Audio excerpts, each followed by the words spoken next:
ప్రభు అయిన యేసుక్రీస్తు వారి ప్రశస్తమైన నామంలో మరి ఇక్కడకు విస్కాన్ 2025కి విచ్చేసినటువంటి దైవజనులకు దైవజనురాళ్లకు కాపర్లకు మరి ప్రభునందు జతపని వారైనటువంటి వారందరికీ కూడా శుభాకాంక్షలు తెలియజేస్తున్నాను. ఇలాగా మిమ్మల్ని ఇలా కలుసుకోవడానికి దేవుడిచ్చినటువంటి కృపను బట్టి ఆయన స్తుతిస్తున్నాను. ముఖ్యంగా సూజన్ ఆంటీకి ప్రత్యేకమైన వందనాలు. దేవుని పరిచర్య చేయడానికి దేవుడు నాకు ఇచ్చినటువంటి అవకాశాన్ని బట్టి ఆయన స్తుతిస్తూనే మరి సూజన్ గారికి ప్రత్యేకమైన కృతజ్ఞతలు తెలియజేసుకుంటున్నాను. మనం ఈరోజు ఒక హెవీ సబ్జెక్ట్ని మనం డీల్ చేయబోతున్నాం.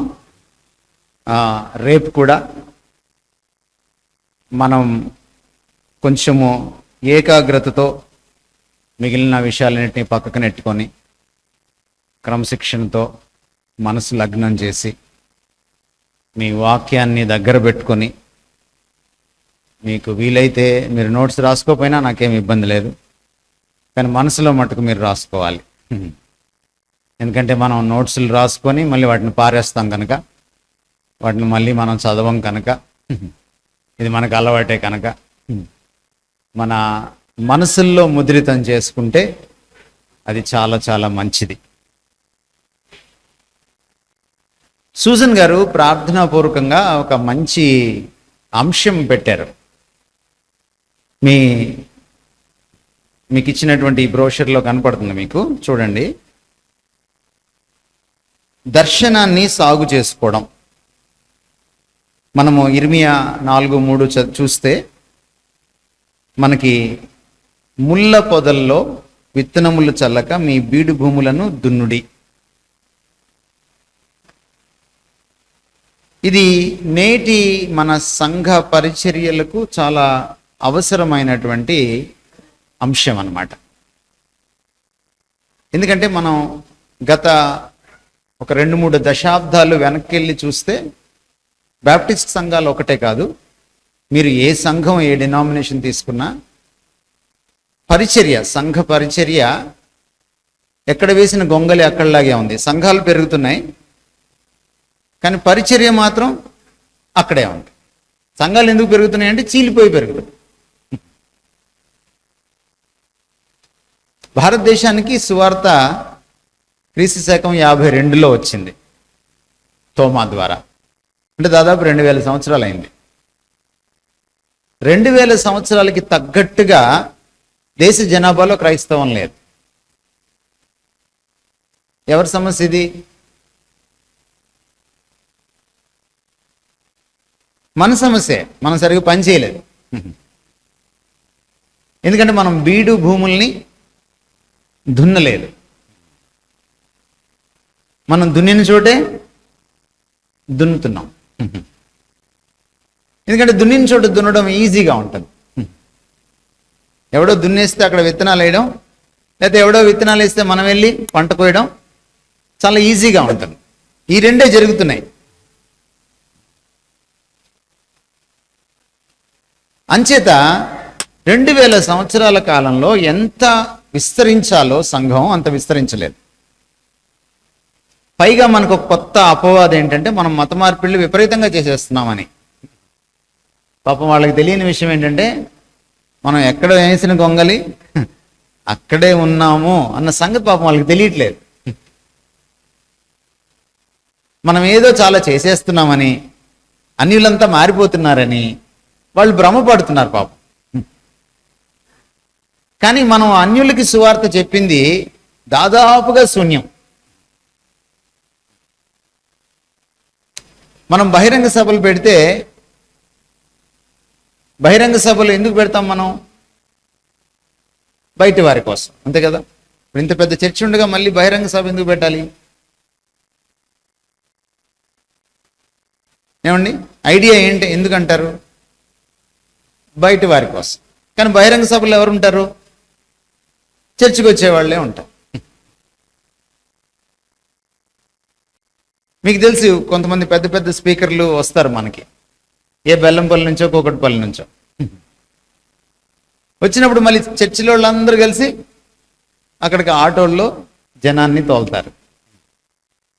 కేసీఆర్ మీటింగ్కి ఎలా తోలుతారో, రేవంత్ రెడ్డి మీటింగ్కి ఎలా తోలుతారో, మన మీటింగ్కి కూడా అలాగే తోలుతారు. మొత్తానికి మనం ఏమనిపించుకోవాలి? జనం బాగొచ్చారు, లైట్లు బాగున్నాయి, దానికి మనం వేరే పెట్టే పేరు ఏంటంటే దేవునికి మహిమకరంగా మీటింగులు జరిగాయి. ఇలాంటి మీటింగ్లు ఒక హైదరాబాద్లో ఎన్ని జరుగుతుంటాయి అంటారు ఒక సంవత్సరానికి? ఒక వరంగల్లో ఏమండి? కానీ దానికి తగ్గ ఫలము మనం ఏమన్నా చూస్తున్నామా? చూడట్లేదు. అంటే కరెక్ట్ థీమ్ అన్నమాట మనకి. ఏమిటది? మనం బీడు భూములు వదిలేసి దున్నుతున్నాం. నేల విడిచి సాము చేశారని ఒక సామెత ఉంది తెలుగులో, తెలుసా మీకు? సాము చేయడం అంటే సాగు చేయడం అన్నమాట, సేద్యం చేయడం అన్నమాట. వ్యవసాయం ఎక్కడ చేయాలి? నేల మీద చేయాలి. రోడ్డు మీద చేస్తే వ్యవసాయం అది సరికాదు. సో అందుకని అమ్మగారు ప్రార్థనాపూర్వకంగా కరెక్ట్ థీమే పెట్టారు.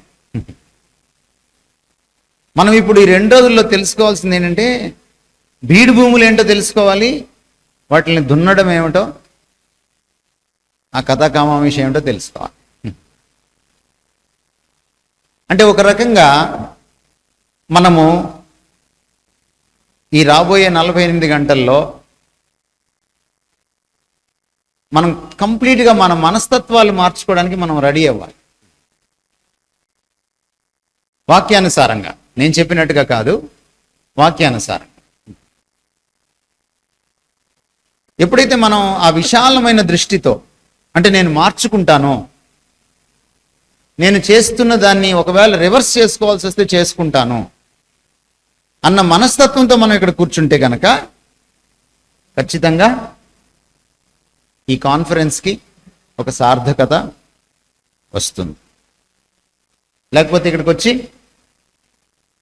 మీలో చాలామంది బహుశా ఎలాగూ ఛార్జీలు ఇస్తున్నారు, వెళ్తే ఏముందిలే, పొయ్యేస్తే పోలా అని అనుకొని కూడా వస్తారు కొంతమంది. ఎప్పుడు నమ్ముతానంటే మిమ్మల్ని నేను, మీరు సూజన్ గారికి ఫోన్ చేసి, మేడం గారు మీరు ఛార్జీలు ఇవ్వకపోయినా పర్లేదు, నేను వస్తాను అని అంటారు పాస్టర్ గారు. ఆ పాస్టర్ గారిని నమ్ముతాను నేను. ఎందుకంటే మీరు మారుమనసు పొందకముందు సినిమాకి ఎట్లా వెళ్ళారు? చిరంజీవికి ఫోన్ చేసి నువ్వు ఆటోకి డబ్బులు ఇస్తే వస్తాను సినిమాకి అన్నారా? అనలేదు. మరొక అవిశ్వాసి ఒక పిచ్చి సినిమాకి సొంత డబ్బులు పెట్టుకొని పేదవాడు కూడా వెళ్ళగలిగితే, దేవుని పనికి ఒక పాస్టర్ గారు సొంత ఖర్చులు పెట్టుకొని బస్ ఎక్కి రాలేడా? ఎస్ సార్, నువ్వు చెప్పండి నాకు. మరి ఎందుకు డబ్బులు ఇస్తే కానీ రారు పాస్టర్లు?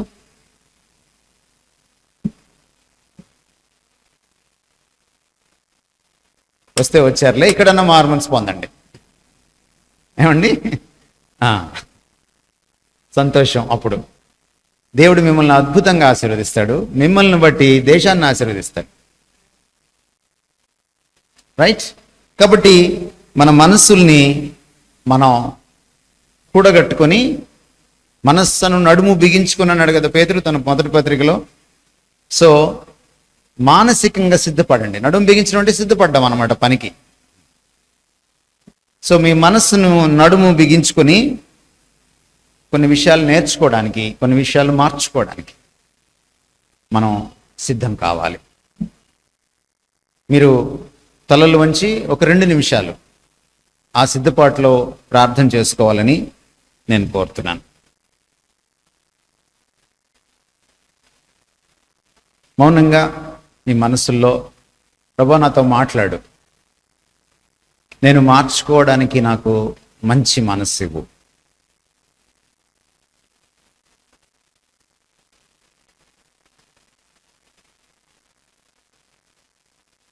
ప్రార్థన చేసుకోండి.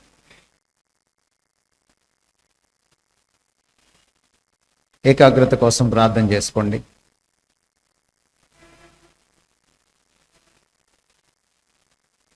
సుముఖంగా శ్రద్ధగా వినడానికి కావలసిన క్రమశిక్షణ కోసం ప్రార్థన చేసుకోండి.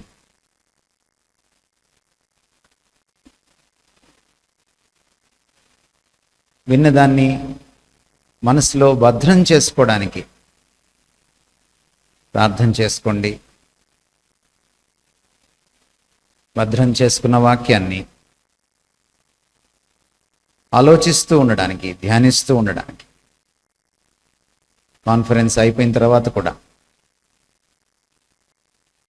దాన్ని జీవితంలో ఆచరించడానికి ఆయన కార్యసిద్ధికి అప్పగించుకోండి.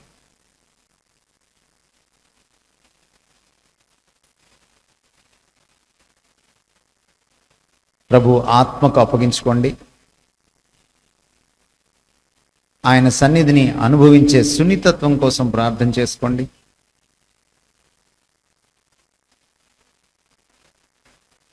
ఎందుకంటే ఆయన లక్ష్య పెట్టని వాడికి ఆయన సత్యాన్ని బోధించడు. బోధించిన అది అర్థం కాదు.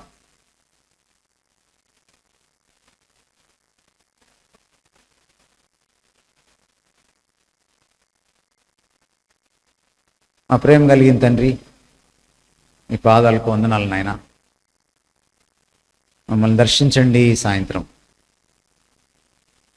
ఆయన ఇక్కడ చేరినటువంటి ప్రతి కాపరి, ప్రతి దైవజనురాలు, ప్రతి పరిచారకుడు, పరిచారకురాలు నీకెంతో శ్రేష్టమైన వారు.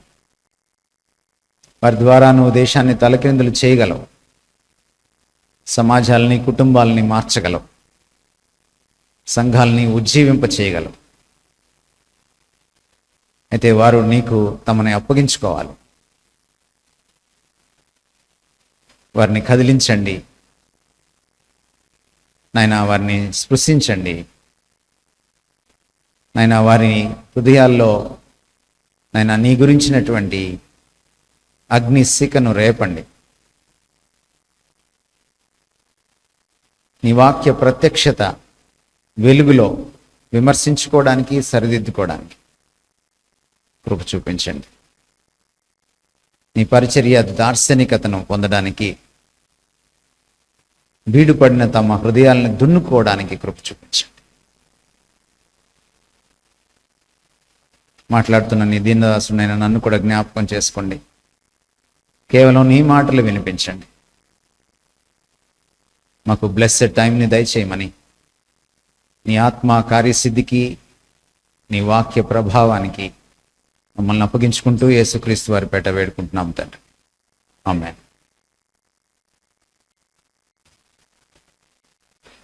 ఈ అంశము 2 చోట్ల మనకి కనపడుతుందండి. ఇర్మియా 4:3లోను, అలాగే హోషేయ 10:12లోను.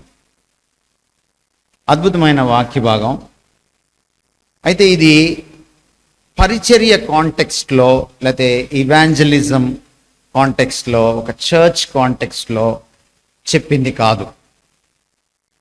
సాధారణంగా మనకి భూమిని దున్నాలి అని అన్నప్పుడు మనకి పరిచర్య పొలం గుర్తుకొస్తుంది మనకి కదా. కానీ కాంటెక్స్ట్ అది కాదు. ఈ సందర్భం ఏమిటంటే, ఇర్మియా రాసిన సందర్భం కానీ, హోషేయ రాసిన సందర్భం కానీ, ఇశ్రాయేలీలతో దేవుడు మాట్లాడుతూ తమ హృదయాల్ని దున్నుకోమని అడుగుతున్నాడు. తన బిడ్డల్ని వారినే పరిశోధన చేసుకొని, విమర్శ చేసుకొని, వారి హృదయాల్ని దున్నమంటున్నాడు. వారిని ఇంకొక చోటకి పంపించి ఆ బీడు భూమిని దున్నమని, లేకపోతే అక్కడ సువార్త చెప్పమని, అక్కడ దేవుని యొక్క రక్షణ ప్రణాళిక చెప్పమని చెప్పట్లేదు. వాళ్ళకి ఏమని చెప్తున్నాడంటే, మీరు మీ హృదయాల్ని దున్నుకోవాలి అని చెప్తున్నాడు. కాబట్టి ఈరోజు ఆ అంశాన్ని మనం చూద్దాం. రేపు మనం బయటికి వెళ్ళి దున్నే భూమి గురించి రేపు ఆలోచన చేద్దాం. ఎందుకంటే హృదయాల్ని దున్నుకోవడం అనేది చాలా ప్రాముఖ్యమైన విషయం. అది ఈ రోజున 2 సెషన్స్లో మనము ఆలోచించడానికి ప్రయత్నం చేద్దాం. అందుకని ఈ రోజున నేను కల్టివేటింగ్ ద హార్ట్ అన్న దాని మీద ఫోకస్ చేస్తాను. హృదయాన్ని దున్నుకోవడం అంటే ఏమిటి, దాని నుంచి మనం ఏం పొందుకుంటాం, బాదుకుంటాం అన్న విషయాల్ని మనం ఈరోజు చూద్దాం. రేపు కల్టివేటింగ్ ద మైండ్, మనస్సును, మన మస్తిష్కాల్ని సేద్యం చేసుకోవడం, సాగు చేసుకోవడం ఏమిటి అనేది రేపు చూద్దాం. ఒక రకంగా చెప్పాలంటే ఈరోజు మన వ్యక్తిగత జీవితం పైన మనము దృష్టి సారిద్దాం, రేపు పరిచర్య జీవితం పైన దృష్టి సారిద్దాం. నేను అందుకని 2 భాగాలుగా చేసుకున్నాను ఈ అంశాన్ని. Cultivating the heart so as to develop a passion for God and a compassion for people. మన హృదయాన్ని ఎందుకు దున్నుకోవాలి అంటే, మన హృదయం బీడుపడింది. ఆ బీడుపడిన హృదయాన్ని ఎందుకు దున్నుకోవాలి అంటే, మనం దేవుని పట్ల ఒక తృష్ణ, ఒక భక్షించే ఆసక్తిని మనం మొదట వృద్ధి చేసుకోవాలి. ఆ తర్వాత ప్రజల పట్ల కూడా ఒక కాంక్షను, ఒక కనికరాన్ని మనం డెవలప్ చేసుకోవాలి. ఎందుకంటే ఇవి 2 మన పరిచర్యకు పునాది. ప్రభు పట్ల కాంక్ష లేనివాడు పరిచర్య చేయలేడు. ఎందుకంటే ఈ పరిచర్య ఆయనది, మనది కాదు. ప్రజల పట్ల శ్రద్ధ లేనివాడు ప్రజలకు సేవ చేయలేడు. గొర్రెల్ని ప్రేమించని కాపరి గొర్రెలకు సేవ చేయలేడు. మీకు తెలుసు, గొర్రెల కోసం ప్రాణం పెట్టిన కాపరి మన ప్రభువు. ఇప్పుడు కాపర్లు గొర్రెల ప్రాణాలను తోడేసే కాపర్లే ఎక్కువ మనకి కనబడుతున్నారు. అంచేత ఈరోజు చాలా ప్రాముఖ్యమైనటువంటి అంశాలు మనం చూడబోతున్నాం. రేపు మనం కల్టివేటింగ్ ద మైండ్, మనస్సుని మనం సేద్యం చేసుకున్నప్పుడు పరిచర్యకు దర్శనం ఎలా పుడుతుంది అన్న విషయాన్ని రేపు మనం దాని మీద దృష్టి పెడదాం. మొదట కొన్ని విషయాలను మీకు నేను పరిచయం చేయాలి. ఈ మాటలు కల్టివేట్, మిషన్, విజన్, 3 మాటలు ఉన్నాయి చూడండి మీ దాంట్లో. పరిచర్య, దర్శనం, సాగు చేయడం. ఈ 3టిని మనం మొదట అర్థం చేసుకోవాలి. విజన్ చివరి నుంచి మొదటికి వద్దాం, వెనక నుంచి వద్దాం మనం. ఎందుకంటే అదే ఆరంభం. రాసేటప్పుడు మనం కల్టివేటింగ్ ద మిషన్, విజన్ అని పెట్టుకున్నా కూడా నిజానికి ఇది మనం మిషనరీ విజన్ అని కూడా రాసుకోవచ్చు, మిషన్ విజన్ అని రాసుకోవడంలో కూడా ఏమాత్రం మనకి పొరపాటు ఏం లేదు. విజన్ అంటే ఏమిటి, మీరేం అర్థం చేసుకుంటున్నారు విజన్ అనే మాట?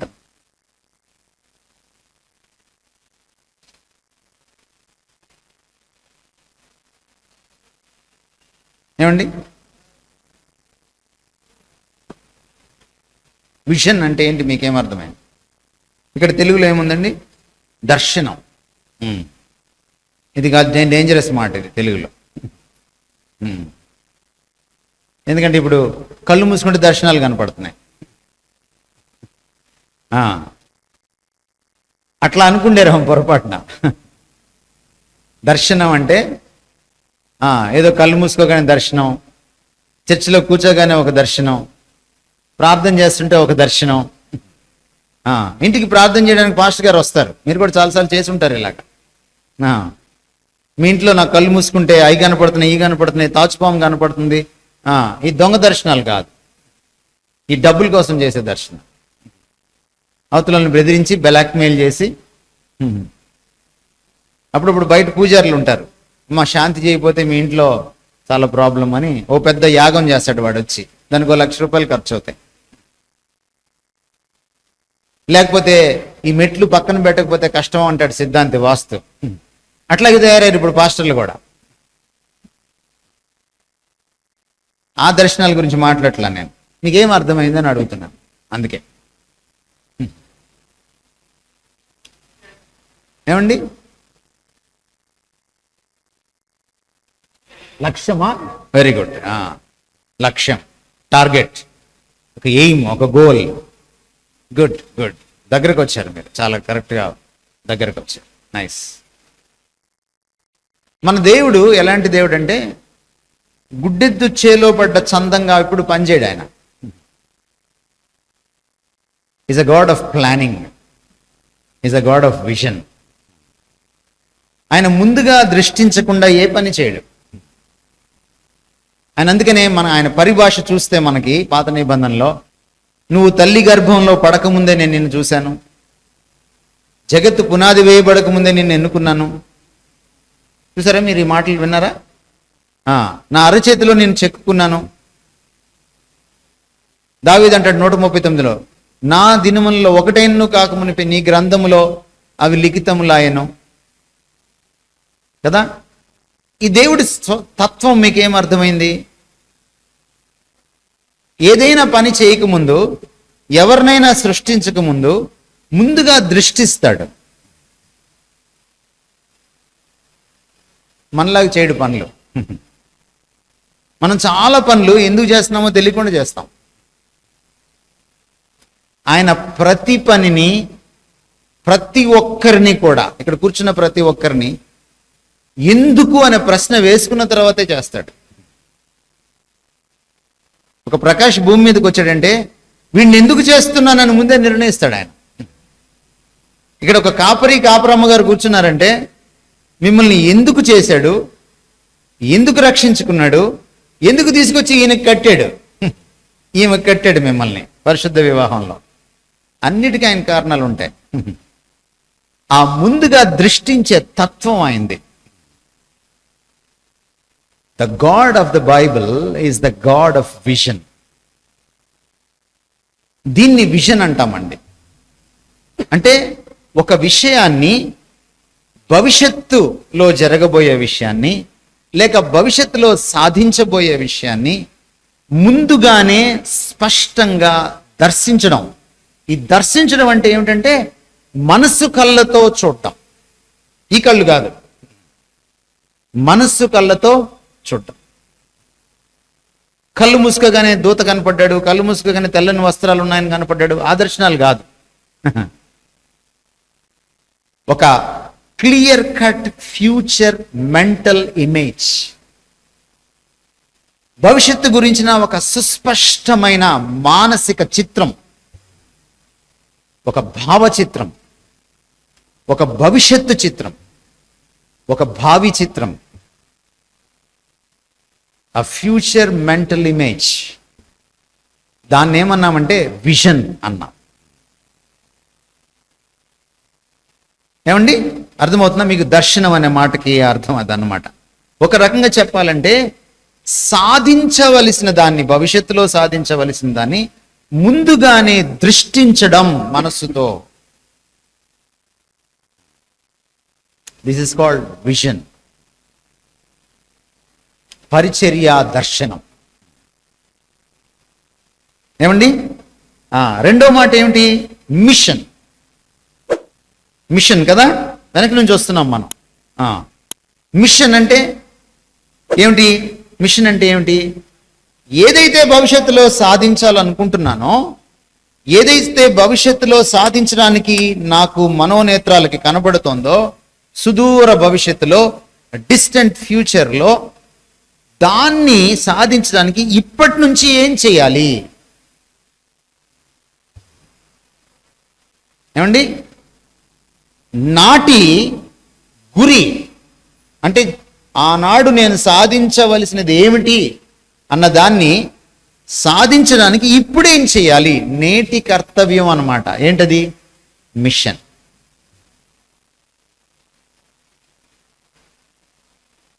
దేవుడు మనల్ని పిలిచినప్పుడు ఒక దర్శనం ఇస్తాడు.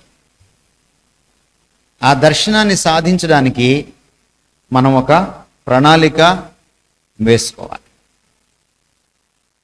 కాబట్టి విజన్ అనేది ఏంటంటే సాధించవలసిందైతే, మిషన్ అనేది ఏంటంటే సాధించడానికి చేయవలసింది, ఇప్పుడు చేయవలసింది. విజన్ అనేది భవిష్యత్తులో సాధించవలసిందైతే, మిషన్ అనేది ఇప్పుడు చేయవలసింది, అది సాధించడానికి ఏం చేయాలో అదన్నమాట. విజన్ అనేది భావి చిత్రం అయితే మిషన్ అనేది నేటి కర్తవ్యం అన్నమాట.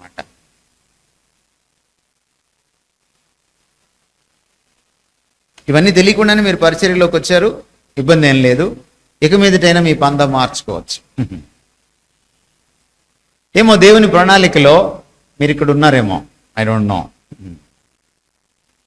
మీరు ఇక్కడికి వచ్చేటప్పుడు ఎందుకు వచ్చారో నాకు తెలియదు, మీ ఉద్దేశాలు నాకు తెలియదు. దేవుడికి ఎరుక, మీకెరుక. కానీ ఇక్కడ నుంచి మాత్రం మీరు మారిన వ్యక్తులుగా వెళ్తే దేవునికి మహిమ, భారతదేశానికి ఆశీర్వాదం, మీకు పరలోకంలో గొప్ప బహుమానం.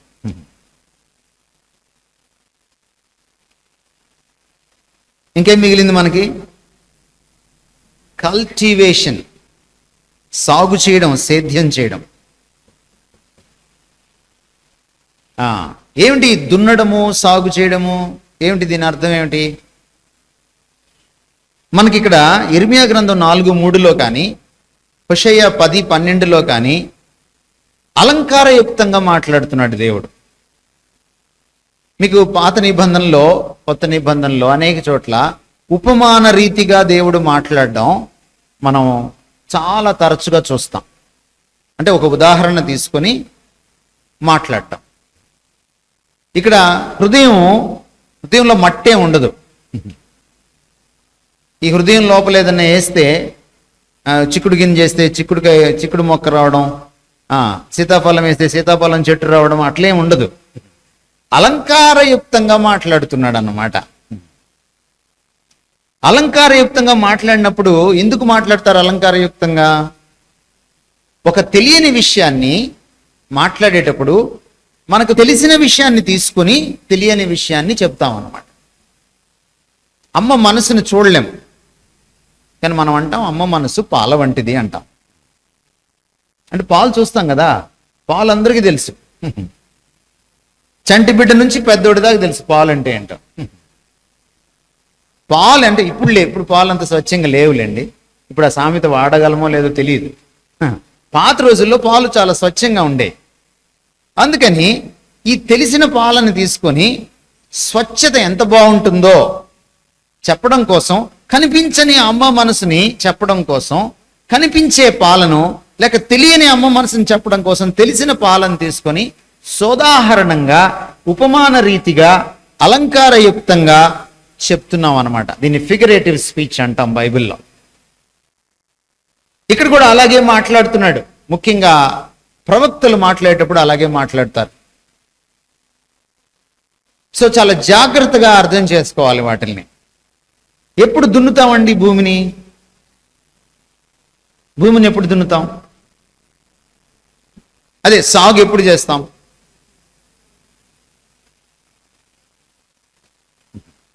అది పంట పండడానికి అనువుగా లేనప్పుడు, ఎండిపోయినప్పుడు, బీడు పడినప్పుడు, అప్పుడేనా? సో ఇక్కడ దున్నడం అంటే ఏమిటి? ఇంగ్లీష్లో మీరు చూస్తే బ్రేకప్ అని ఉంది. తెలుగులో ఆ ఎక్స్ప్రెషన్, ఆ భావ వ్యక్తీకరణ రాలేదు. మీరు ఇంగ్లీష్ బైబిల్లో చూస్తే బ్రేకప్ ద ఫాలో గ్రౌండ్ అని ఉంది. అంటే బీడు పడిన భూమిని దున్నండి. తెలుగులో దున్నడం. దున్నినప్పుడు ఏమవుతుంది? భూమి ఏమవుతుంది? చీలుతుంది. గట్టి భూమి ఏమవుతుంది? మెత్తబడుతుంది. అంటే మన హృదయాల్ని, మనసుల్ని దున్నకపోతే మనకు పరిచర్య ఏమిటో తెలియదు, పరిచర్య దర్శనం ఏమిటో కూడా తెలియదు అన్నమాట. ఈ పని ఎవరు చేయాలి? ఇంటికి వెళ్ళగానే పాస్టర్ అమ్మ హృదయం దున్నకూడదు, పాస్టర్ గారు హృదయం దున్నకూడదు. ఎవరి హృదయాలు వాళ్ళే దున్నుకోవాలి. ఇలా అంటే బాగుండదు. కానీ మనం అప్పుడప్పుడు బాగా ముద్దుబారిపోయిన వాళ్ళని దేంతో పోలుస్తాం? దున్నతో పోలుస్తాం కదండి. మనం దున్నల్లాగా తయారైనప్పుడు దున్నాలన్నమాట. మీకు గుర్తుంటుందని చెప్తున్నాను, మిమ్మల్ని ఏం అనట్లేదు. మీరేం బాధపడకండి. అప్పుడప్పుడు అమ్మ నాన్న తిడుతుంటారు, మనకి దున్నపోతా అంటారు అనమాట. ఎందుకని? ఎన్నిసార్లు ఇది చెప్పినా ఎక్కకపోతే. మనకి తెలుగులో ఒక సామెత ఉంది, దున్నపోతు మీద వర్షం పడినట్టు రా నీతో చెబితే. విన్నారా సామెత ఎప్పుడైనా? ఎందుకని దున్నతో పోల్చారు? ఇశ్రాయేలుతో కూడా దేవుడు అలాగే చెప్తున్నాడు అన్నమాట. మీ హృదయం దున్నలాగా తయారైందిరా, ఇప్పుడు దాన్ని ఏం చేయాలి? దున్నాలి. ఈ కల్టివేషన్, సాగు చేయడం అనేది లేదనుకోండి, పరిచర్య సరిగా ఉండదు, పరిచర్యకి దర్శనం కూడా. దర్శనం లేనప్పుడు ఏం జరుగుతుందండి? పరిచర్య ఎలా జరుగుతుంది సార్? మీరు చెప్పండి. దర్శనం లేనప్పుడు పరిచర్య ఎలా ఉంటుంది? తమ సొంత దర్శనం వస్తుంది.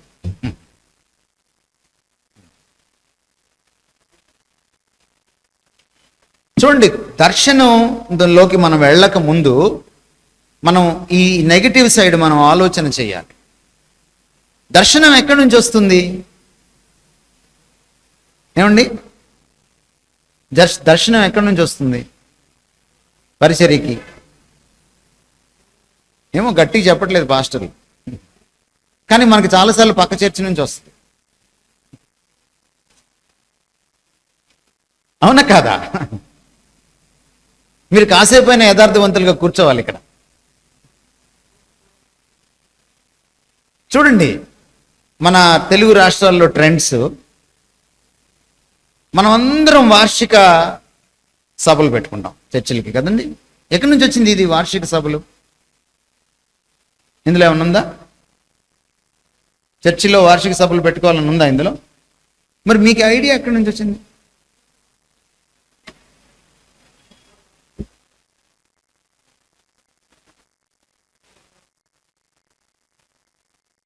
చెప్పాలి, మీరే చెప్పాలి నాకు.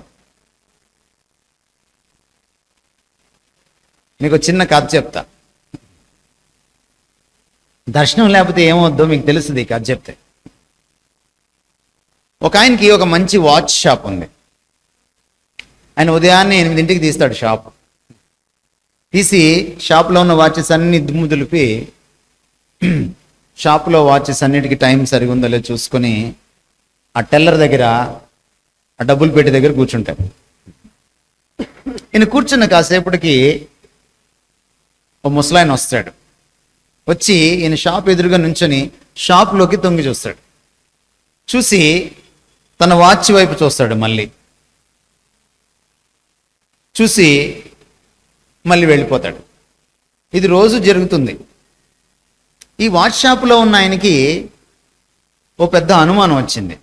తన వాచ్ వైపు చూసుకుంటాడు, మళ్ళీ వెళ్ళిపోతాడు. ఏమిటని ఓ 4 రోజులు అయిన తర్వాత ఈయన తన ఉత్సుకత పట్టలేక వెళ్ళి ఆ పెద్ద ఆయన్ని నిలదీశాడు. ఏమయ్యా పెద్ద ఆయన, రోజు వస్తున్నావు నా షాప్ ముందు నిలబడుతున్నావు, నా షాపులోకి చూస్తావు, నీ వాచ్ వంక చూసుకుంటావు, ఏం చేస్తున్నావు అని అడిగా. ఏం లేదయ్యా, నేను ఈ పక్కనే ఫ్యాక్టరీ ఉంది, ఆ ఫ్యాక్టరీలో రోజు సైరన్ మోగించాలి, నేను వెళ్ళాలి, ఎప్పుడు వెళ్ళాలి, లంచ్ ఎప్పుడు, సాయంత్రం ఎప్పుడు బెల్ కొట్టాలి, నేను సైరన్ మోగించాలి, కరెక్ట్ టైము నేను మెయింటైన్ చేయాలయ్యా, అక్కడ నేను టైం కీపర్ని, టైం తేడా వస్తే ప్రాబ్లం అయిపోతుంది, అందుకని నీ వాచ్ దగ్గరికి వచ్చి రోజు నేను నా టైం కరెక్టో కాదో చూసుకొని సరి చేసుకొని వెళ్తుంటానయ్యా అని చెప్పాడు. ఈయన ఆ విషయం చెప్పిన తర్వాత ఈ షాప్ ఓనరు హతాశుడైపోయాడు. అవునా అన్నాడు. ఏమయ్యా అంత ఆశ్చర్యపోతున్నావు అన్నాడు ఆ పెద్ద ఆయన. ఏం లేదు, ఆ సైరన్ మోగినప్పుడు నేను నా వాచ్ల్ని సరి చేసుకుంటాను టైం అన్నాడు. మీకేం అర్థమైంది?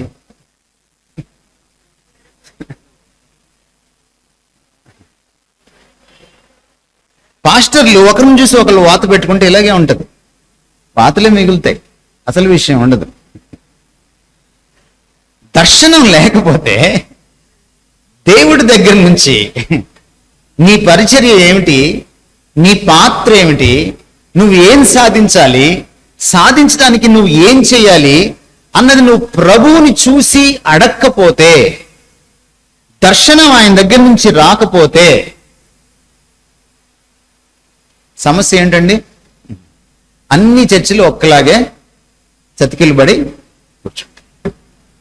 అందుకని వాళ్ళు బహిరంగ సభ పెడితే మనము బహిరంగ సభ పెడతాం కదా. వాళ్ళు వాగ్దానాలు ఇస్తే మీరు ఒక 20 ఏళ్ళు వెనక్కి వెళ్ళండి, అన్ని చర్చలు ఒక చర్చి నుంచి అన్ని చర్చలకి అంటుకుంది. మీరు ఒక 15 ఏళ్ళు వెనక్కి వెళ్ళండి, బ్యాప్టిస్ట్ చర్చిలో జాజ్ ఉండేది కాదు, జాజ్. ఇప్పుడు బ్యాప్టిస్ట్ చర్చిలో మొన్న నేను హైదరాబాద్లో ఒక చర్చిలో మాట్లాడడానికి వెళ్తే ముందు ఒక క్వైర్ పాడింది ఆంధ్రక్రైస్తవ కీర్తనలు. మళ్ళీ కాసేపటికి స్తుతి ఆరాధన ఇంకొక బ్యాచ్ వచ్చింది. ఇంకో బ్యాచ్ వచ్చి పిచ్చి పాటలు ఏవో కొన్ని పాడారు. నేను అడిగాను ప్రసంగం మొదలెట్టుగానే, మీ చర్చిలో 2 క్వైర్లు ఎందుకు అని. జాజ్ ఎందుకు వచ్చింది బ్యాప్టిస్ట్ చర్చిలోకి? ఇంకో అక్కడ పెంటెకోస్తల్ చర్చిలో ఉంది కదా, అందుకని వచ్చింది ఇక్కడ. కారణం ఏంటి? ఒకరిని చూసి ఒకరు తెలియకుండా ఇంకొకళ్ళు కాపీ కొట్టుకుంటున్నారు, వాత పెట్టుకుని. ఎందుకని? నీకు దర్శనము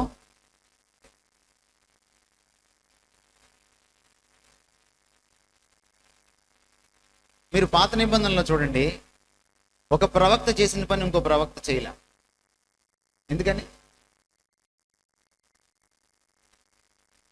కొత్త నిబంధనలో మీరు చూడండి, ఒక అపోస్తలుడు చేసిన పని ఇంకొక అపోస్తలుడు చేయలే.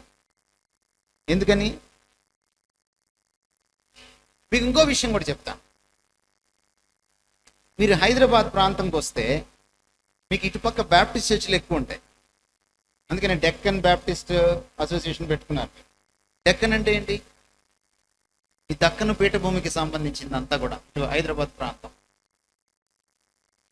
మీరు కొంచెం అటు వెళ్ళండి, మీకు మెననేట్ ఎక్కువ ఉంటుంది కదండి. మీరు ఇటు ఆంధ్రాకి వెళ్ళండి, మీకు లూథరన్ ఎక్కువ ఉంటుంది. మీరు ఆంధ్రాలో మీరు ఉత్తరాంధ్రకి వెళ్ళండి, కెనడియన్ బ్యాప్టిస్ట్ మిషన్ ఉంటుంది.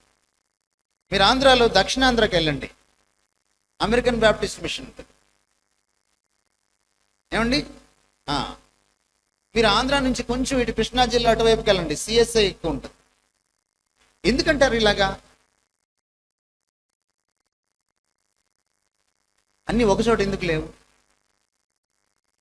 ఇప్పుడు చూడండి, ఇప్పుడు 21వ శతాబ్దంలో ఇక్కడ ఎల్ఈఎఫ్ ఉంటే పక్కనే బక్సింగ్ ఉంటుంది, పక్కనే బ్రదరన్ ఉంటుంది, పక్కనే బ్యాప్టిస్ట్ ఉంటుంది, పక్కనే మెథడిస్ట్ ఉంటుంది, పక్కనే ఇండిపెండెంట్ చర్చ్ ఉంటుంది. ఎందుకుంటుంది?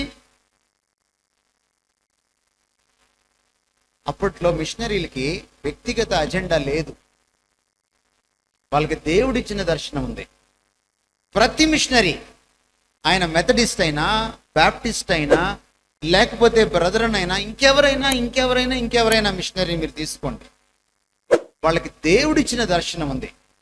అందుకని ఇంకొకళ్ళ దేవుడిచ్చిన దర్శనాన్ని వాళ్ళు ఎప్పుడు పాడు చేయలేదు, వాళ్ళు గౌరవించారు. ఒక లూథరన్ దగ్గరికి వచ్చాడానికి ఇక్కడ బ్యాప్టిస్ట్ ఉందనుకోండి, ఆయన దూరంగా వెళ్ళి ఇంకో చోట అక్కడ విత్తేవాడు. ఒక బ్యాప్టిస్ట్ దగ్గరికి వచ్చాడు అనుకోండి, ఇక్కడ దగ్గరలో మెననేట్ ఉందనుకోండి, అక్కడ నుంచి దూరంగా వెళ్ళిపోయి ఆయన ఇంకో చోట విత్తేవాడు. మీరు యోహాను సువార్త 4వ అధ్యాయంలో సమరయ స్త్రీ కథ చదువుతారు కదా, దానికి ముందు ఏం చదవండి, మీరు ఒకసారి బైబిల్స్ తీయండి. దానికి ముందు సన్నివేశం చెప్పండి నాకు. యోహాను సువార్త 4వ అధ్యాయం ముందటి సన్నివేశం.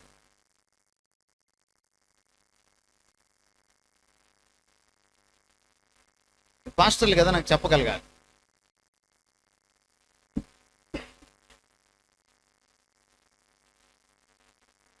ఎందుకంటే మీరు 2వ అధ్యాయం చదువుతారు వివాహానికి, తర్వాత 4వ అధ్యాయానికి వెళ్ళిపోతారు. మీరు 3వ అధ్యాయం చదవరుగా, మరి ఏమని చెప్పండి నాకు చదివితే. యేసుక్రీస్తు వారు ఒకవైపు వెళ్ళడానికి పూనుకొని విత్డ్రా అయిపోయి వెనక్కి వచ్చేసాడు. ఆయన ఎక్కడికి వెళ్తూ వెనక్కి వచ్చాడు?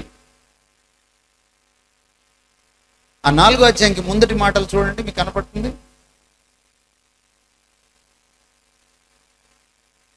ఉందా? ఏం జరిగింది అక్కడ? సన్నివేశం ఏంటి? మీకు తెలంగాణలో అర్థమవుతుందమ్మా? 4 ముందంటే ఏముంటుంది? 4 ముందు ఏముంటుంది? 3 ఉంటుందమ్మా. 3 చివర్లో ఏముంది? ఎందుకు వెనక్కి వచ్చేసాడు ఆయన?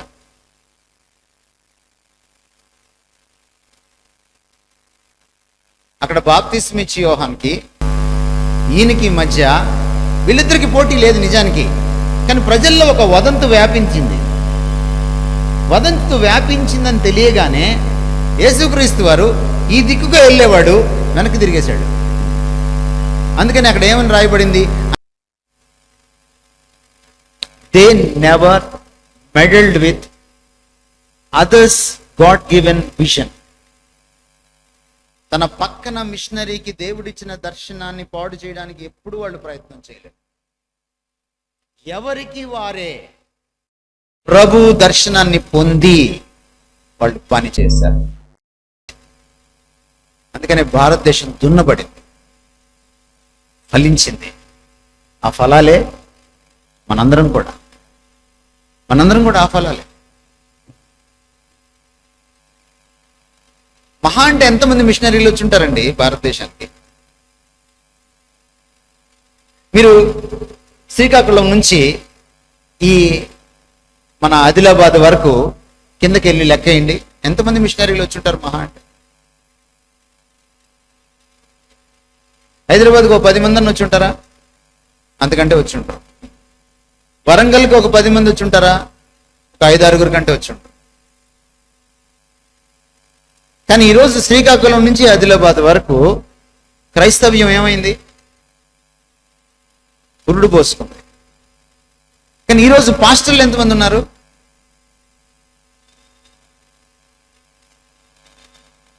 మిషనరీలు ఇంత ఫలం తీసుకురాగలిగితే మీరెంత తీసుకురావాలి? తెస్తున్నారా? లేకపోగా మీ గొర్రెలు కొన్ని కోకటిపల్లికి వెళ్ళిపోతున్నాయి కదా. దర్శనం లేకపోతే దేవుడి దగ్గర నుంచి నువ్వు ఇలాంటి పనులే చేస్తాం. సోమరులం అవుతాం, పక్కనుండి కాపీ కొడతాం, డబ్బు సంపాదించుకుంటే మార్కెటింగ్ ట్రిక్లు వేస్తాం. లేకపోతే చర్చిలో కారు వేలం వేస్తారా ఎవరైనా? చర్చిలో కారు వేలం వేస్తారా ఎవరైనా? లక్కీ డిప్పు తీస్తారా? ఎందుకు వస్తున్నాయి ఈ ఐడియాలు? పరలోక దర్శనం లేదు. రాజైన అగ్రిప్ప, ఆ పరలోక దర్శనమునకు నేను అవిధేయుడను కాను అన్నాడా పౌలు? ఆయనకు ఉంది ఆ దర్శనం.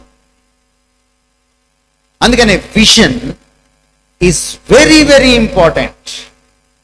పరిచర్య దర్శనం అనేది చాలా చాలా ప్రాముఖ్యమైనది. అయితే అది దున్నకుండా, హృదయాన్ని దున్నుకోకుండా అది దొరకదు. ఏమంటే అర్థమవుతుందా? Let me clarify a few things and get into the heart of the subject. George Barna అనేటువంటి ఒక అద్భుతమైనటువంటి క్రైస్తవ సర్వే నిపుణుడు అమెరికాలో జీవిస్తాడు. ఆయన మిషన్ ని చాలా అద్భుతంగా వర్ణించాడు. విజన్ అనేది ఒక mental image of a desired future అంటాడు. భవిష్యత్తులో ఏం కావాలని అనుకుంటున్నామో, దేవుడు ఏం కావాలని కోరుతున్నాడో దానికి సంబంధించిన ఒక మానసిక చిత్రమే విజన్ అంటాడు. Mission is the process of getting there అంటాడు. ఆ దర్శనాన్ని, దేవుడిచ్చినటువంటి ఆ విషయాన్ని సాధించడానికి మనము ఏ దారి ఎంచుకుంటామో దాన్ని మిషన్ అంటాడు, దాన్ని పరిచర్య అంటాడు. Vision is a snap shot of a future time when the vision is accomplished. భవిష్యత్తు గురించినటువంటి ఒక చిత్రపటం విజన్ అని అంటాడు. మిషన్ దగ్గరికి వచ్చినప్పటికీ ఆ చిత్రపటాన్ని చేరుకోవడానికి మనం పడే పాటలన్నీ కూడా పరిచర్య అంటాడు. అంటే విజన్ గమ్యమైతే పరిచర్య దారి అవుతుందన్నమాట. ఏమండి, vision is a static description, mission is the road map అంటాడు. అందుకనే విజన్ అంటే మనం ఎందుకున్నాం, నేను ఈ పాస్టర్గా ఈ బాధ్యత ఎందుకు తీసుకున్నాను, ఏమిటి దర్శనం అంటే అర్థం ఏమిటంటే నేను ఎందుకున్నాను, నేను పాస్టర్గా ఎందుకున్నాను, నేను పరిచారకుడిగా ఎందుకున్నాను, ఎందుకు దేవుడు నన్ను పిలిచాడు, the reason for my existence as a pastor. అది మిషన్. మిషన్ అని అంటే ఏమిటంటే నన్ను ఎందుకు దేవుడు పిలుచుకుంటే నేను ఇప్పుడు ఏం చేయాలి. అందుకనే విజన్ లేకుండా మిషన్ లేదు, దర్శనం లేకపోతే పరిచర్య లేదండి. దర్శనం లేకుండా ఏం చేసినా అది పరిచర్య అవదు. ప్రభు దగ్గర అది మెప్పు పొందలేదు, అది ప్రజలకు పనికి రాదు. బహుశా నీ చర్చిలో చాలా మంది 1000 మంది ఉండొచ్చు, బహుశా నీ చర్చ్ చాలా గొప్పదై ఉండొచ్చు. ఇప్పుడు కరుణాపురంలో కట్టారు కదా, అట్లాంటి చర్చి నువ్వు కట్టుకోవచ్చు, పాలరాళ్ళు గ్రానైట్లు వేసి నువ్వు కట్టుకోవచ్చు, కానీ నీది చర్చి కానే కాదు. అది ప్రజలకు ప్రయోజనం కానేరదు, అది ప్రభువుని మహిమపరచనేరదు. Vision always comes from God, అది దేవుడి దగ్గర నుంచే వస్తుంది. విజన్ నుంచే పుడుతుంది. కాబట్టి దానికి చాలా ప్రాథమికమైన అంశం ఏమిటంటే ఈ దర్శనాన్ని పొందుకోవాలంటే ముందు మన హృదయాల్ని మనం సేద్యం చేసుకోవాలి, సాగు చేసుకోవాలి. ఇప్పుడు మనం కాసేపు హృదయాన్ని ఎలా సేద్యం చేసుకోవాలో మనం ప్రయత్నం చేద్దాం అర్థం చేసుకోవడానికి. మీకోసం నేను ఈ వచనాలని చదువుతున్నాను, కొన్ని విషయాల్ని మీ దృష్టికి తేవాలనుకుంటున్నాను. ఆ తర్వాత నేను ఎక్స్పోజ్ చేయడానికి, వాటిని విపులీకరించడానికి ప్రయత్నం చేస్తాను. ఇర్మియా గ్రంథం 4వ అధ్యాయంలోకి వెళ్ళండి. మొదటి 4 వచనాలు మీకోసం చదువుతున్నాను. మనకిచ్చింది ఒక వచనం అయినా కూడా కాంటెక్స్ట్ అంతా, సందర్భం అంతా అర్థం చేసుకోవడానికి మనము 4 వచనాల్ని చదువుకుందాం. ఇదే యెహోవా వాక్కు, ఇశ్రాయేలు, నీవు తిరిగి రానుద్దేశించిన ఎడల నా యొద్దకే రావలెను. నీవు ఇటు అటు తిరుగుట మాని నీ హేయ క్రియలను నా సన్నిధి నుండి తొలగించి సత్యమును బట్టియు న్యాయమును బట్టియు నీతిని బట్టియు యెహోవా జీవము తోడని ప్రమాణము చేసిన ఎడల జనములు ఆయన యందు తమకు ఆశీర్వాదము కలుగుననుకొందురు, ఆయన ఎందే అతిశయపడుదురు. యూదా వారికిని యెరూషలేము నివాసులకును యెహోవా ఇలాగు సెలవిచ్చుచున్నాడు, ముళ్ళ పొదలలో విత్తనములు చల్లక మీ బీడు భూములను దున్నుడి, అవిధేయులై ఉండుట మానుకొని మీ దుష్క్రియలను బట్టి ఎవడనూ ఆర్పివేయలేనంతగా నా ఉగ్రత అగ్నివలే కాల్చుకుంటున్నట్లు యూదావారులారా, యెరూషలేము నివాసులారా, యెహోవాకు లోబడి ఉండుడి. హోషేయ 10, 12, 13 వచనాలు. అదే స్వరం, అదే కంటెంట్ మనకి కనపడుతుంది. నీతి ఫలించినట్లు మీరు విత్తనము వేయుడి, ప్రేమయను కోత మీరు కోయుడి. యెహోవాను వెదకుటకు ఇదే సమయము గనుక ఆయన ప్రత్యక్షమై మీ మీద నీతి వర్షము కురిపించినట్లు ఇది వరకెన్నడనూ దున్నని బీడు భూమిని దున్నుడి.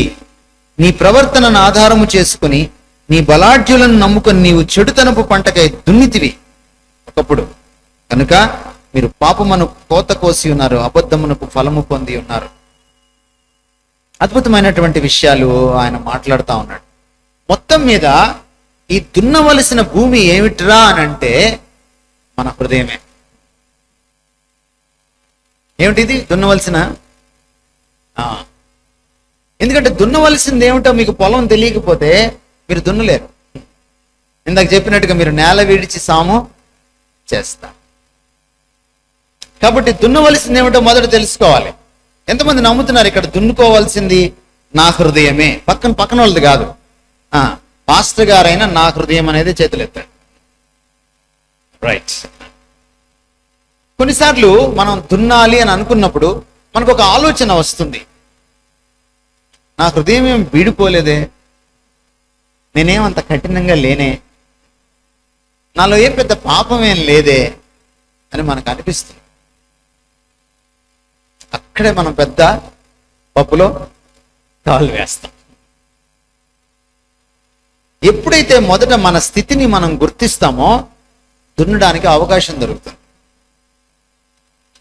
స్థితిని మనం ఒప్పుకోవడానికి మనకి గట్స్ కావాలి, ధైర్యం కావాలి, అంతకంటే వినమ్రత కావాలి. ఆత్మయందు దీనులైన వారు, ఎక్కడుంది ఈ మాట? ఏ సందర్భంలో చెప్పారు యేసుక్రీస్తు వారు?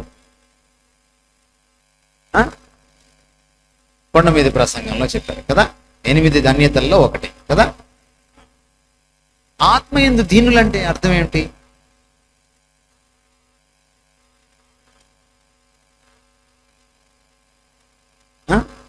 వాళ్ళకి ఏం దొరుకుతుందంటే ఆత్మయందు దీనులైన వారు ఏమండి? పరలోక రాజ్యం వారిది. మీకు ఈ దీనత్వం ఏంటో అర్థం కాలేదు, ఎందుకంటే మన ట్రాన్స్లేషన్లో కూడా సమస్య ఉంది. ఇక్కడ ఆత్మలో దీనత్వం అంటే యాక్చువల్గా కరెక్ట్ ట్రాన్స్లేషన్ ఏంటంటే ఆత్మ దారిద్ర్యాన్ని తెలుసుకున్నవాడు ధన్యుడు, వాడికి పరలోక రాజ్యం దొరుకుతుంది అని అర్థం. ఆత్మ దారిద్ర్యం, దారిద్ర్యం అంటే ఏంటండి? లేకపోవడం. దరిద్రం అంటే అదే కదా. మన హృదయాలకు ఒక దరిద్రం పట్టింది. ఏమిటి దరిద్రం? దేవుడు లేకపోవడం, నీతి లేకపోవడం, ఉండాల్సినంత నీతి లేకపోవడం, ఉండాల్సినంత దేవుడు లేకపోవడం, ఉండాల్సినంత భక్తి లేకపోవడం. అందుకనే చూడండి ఈ మాటలు మీరు చూడండి జాగ్రత్తగా. నీ హేయ క్రియలను తొలగించి నువ్వు అటు ఇటు తిరుగుటం మాని తిరిగి నా దగ్గరికి రావాలి. తిరిగి నా దగ్గరికి రావాలంటే అంతకుముందు నువ్వు నా దగ్గరే ఉండేవాడు, ఇప్పుడు నువ్వు నా దగ్గర లేవు. ఏమిటి బీడు భూమి? ఏమిటి హృదయం? ఏమిటి హృదయం పరిస్థితి? ఎందుకు దీన్ని బీడు భూమి అని అంటున్నాడు ఆయన? దీంట్లో నీతి కరువైంది, దీంట్లో అవినీతి ఎక్కువైంది. అదేమిటి సార్ పాస్టర్లను అవినీతి పరులు అంటున్నారు మీరు అని అంటున్నారా? ఎవరికి కొమ్ములు రాలా, ఏ భేదనం లేదు, అందరూ పాస్టర్లతో సహా అవినీతి పరులే. ఎప్పుడైతే అమ్మగారు వాళ్ళకి మేము ఏంటి ట్రావెల్ ఇస్తున్నామని అన్నారో నాకు అర్థమైపోయింది మీరేంటి. నేను నా శాలరీ 1750 రూపాయలు ఉన్నప్పుడు 3000 కట్టి నేను బెంగళూరుకి, చెన్నైకి, ఢిల్లీకి, ఒరిస్సాకి కాన్ఫరెన్స్ల కోసం అటెండ్ అయ్యాను. 3000 కట్టాలంటే నా దగ్గర శాలరీ 1750 రూపీస్, 1750 రూపాయలు. 25 ఏళ్ల క్రితం మాట. మళ్ళీ నేను ఒక క్రైస్తవ ఆర్గనైజేషన్లో ఫుల్ టైమ్గా పనిచేస్తాను. కాబట్టి నేను అప్పు తీసుకుని ఆ అప్పు మళ్ళీ తీర్చాలంటే నాకు 6 నెలలు పడుతుంది. 6 నెలలు అయ్యేటప్పటికి నాకు ఇంకో కాన్ఫరెన్స్ వస్తుంది, వెళ్ళాల్సిన అవసరం వస్తుంది. మళ్ళీ నా డబ్బులు పెట్టి కట్టుకొని వెళ్ళేవాడిని. ఎందుకు పాస్టర్లు అలా లేరు ఇప్పుడు?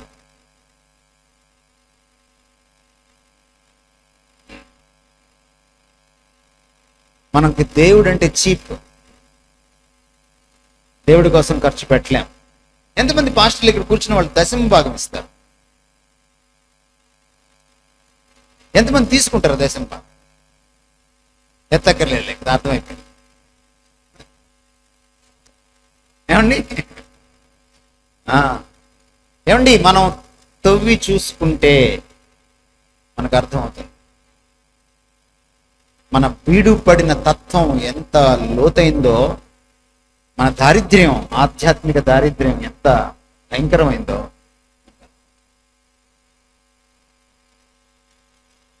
మీరు ఒకవేళ మీ గొర్రెల కంటే ఎక్కువగా వాళ్ళ కానుకలను, వాళ్ళు ఇచ్చే కానుకలను ప్రేమిస్తున్నారా? మీ హృదయం వీడిపడినట్టే లెక్క. మీరు దేవుడి కంటే ఎక్కువగా మీ పదవిని ఎక్కువ ప్రేమిస్తున్నారా? మీ హృదయం వీడిపడినట్టే లెక్క. మీరు ఒక తప్పుని ఖండిస్తే నాకు పాస్టర్ ఉద్యోగం పోద్దేమో అని భయపడుతూ వాక్యాన్ని మీరు రాజీ పడిపోతున్నారా? పుల్పిటి మీద నుంచి మీరు వీడు పడినట్టే లెక్క.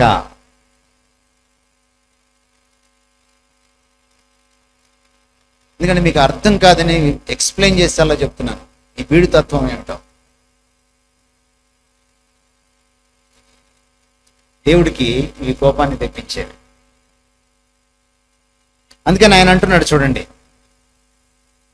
ఆయనట ఇంకొక మాట కూడా అంటున్నాడు చూడండి, వీడు భూములను దున్నుడి అనంగానే వెంటనే అన్న మాట ఏంటో తెలుసా? అవిధేయులై ఉండుట మానుకొని. ఏమంటున్నాడు? అవిధేయులై ఉండుట మానుకొని. మీరు వాక్యం చెబుతారు కానీ దాన్ని పాటించలేదనుకోండి, మీరు బీడు పడ్డట్టే. ఎందుకంటే మీరు అవిధేయులు. మీరు గొర్రెల దగ్గర నుంచి విధేయత కోరతారు కానీ మీరు చెప్పే వాక్యానికి మీరు విధేయత చూపరు. మీరు ఈ వాక్యాన్ని దగ్గర పెట్టుకుని ఈ రాత్రి మీరు ఎక్కడ ఉంటారో నాకు తెలియదు, మళ్ళీ ఇంటికి వెళ్ళిపోతారో మళ్ళీ వస్తారో, లేకపోతే హోటల్ రూమ్లో ఉంటారో, మీ చుట్టాలు ఇంట్లో ఉంటారో నాకు తెలియదు. మీరు మోకాళ్ళ మీద కూర్చొని నా బీడు తత్వం ఏంటి ప్రభు అని ఈ రాత్రికి ఆయన అడగండి, ఆయన మీతో మాట్లాడతాడు.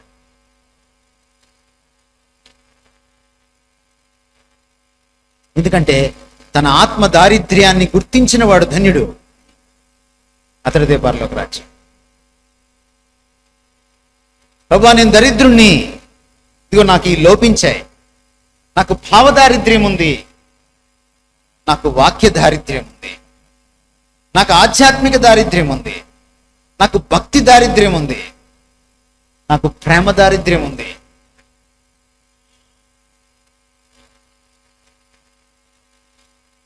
మిమ్మల్ని ప్రశ్న అడగాలనుకుంటున్నాను, ఎందుకంటే మీరు చాలా మంది ఇప్పటికీ కూడా నేను పాపం లేనివాడిని అని అనుకుంటూ ఉండొచ్చు.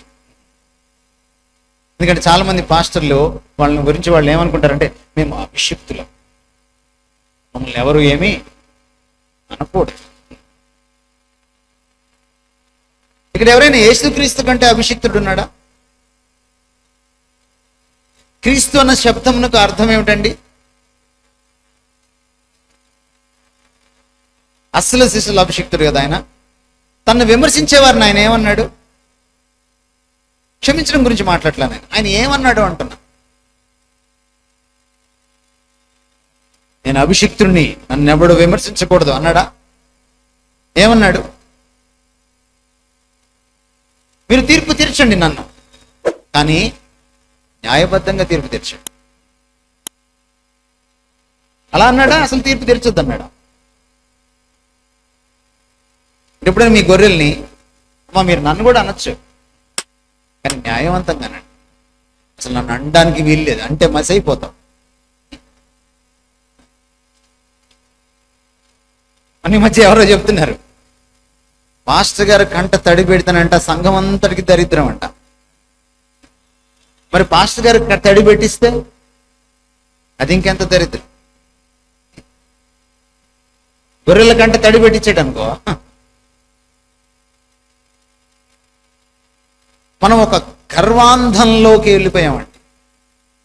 ఇది ఒక రకమైన గర్వానికి సంబంధించిన అంధత్వం, గుడ్డితనం. అందుకని ఇంత శ్రమ తీసుకోవాల్సి వస్తుంది నేను మన తప్పుల్ని మనకు తెలియజేయడానికి. మీరందరూ పాస్టర్లు కాబట్టి మిమ్మల్ని ప్రశ్న అడగాలనుకుంటున్నా, అత్యంత పెద్ద పాపం ఏంటి?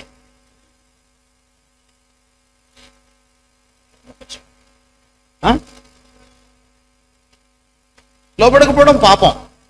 అతిపెద్ద పాపం ఏమిటి? మీరు కూడా పాస్టర్సేనా? పోయరా?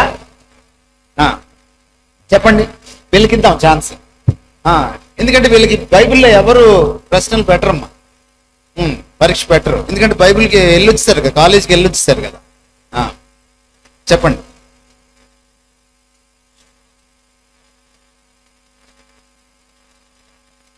సరే మీకు హింట్ ఇస్తాను. పాపం అంటే ఏమిటని ఉంది బైబిల్లో. Right, good. అతిపెద్ద ఆజ్ఞ ఏంటి? అతిపెద్ద ఆజ్ఞ ఏమిటి? ఏమండి? నీ దేవుణ్ణి పూర్ణ తత్వంతో ప్రేమించాలి. అది కదా అతిపెద్ద ఆజ్ఞ. ఆ తర్వాత రెండో అతిపెద్ద ఆజ్ఞ ఏంటి? నిన్ను వలే నీ గొర్రెలను ప్రేమించాలి కదా. కదా వాడు పొరుగు వాళ్ళు కదా. చెప్పలేదేమో ఇప్పుడు దాకా మీకు. పొరుగు వాళ్ళు అంటే చర్చిపాడు పక్కన వాళ్ళు అనుకుంటున్నారా మీరు? కాదు. నాకు ఇప్పుడు let me tell you very clearly, ఆజ్ఞాతిక్రమం పాపం అయితే, దేవుణ్ణి ప్రేమించడం అతిపెద్ద ఆజ్ఞ అయితే, ఏది అతిపెద్ద పాపం? ఇప్పుడు నాకు ఒక పాస్టర్ గారు ఎవరైనా ఈ భూమి మీద,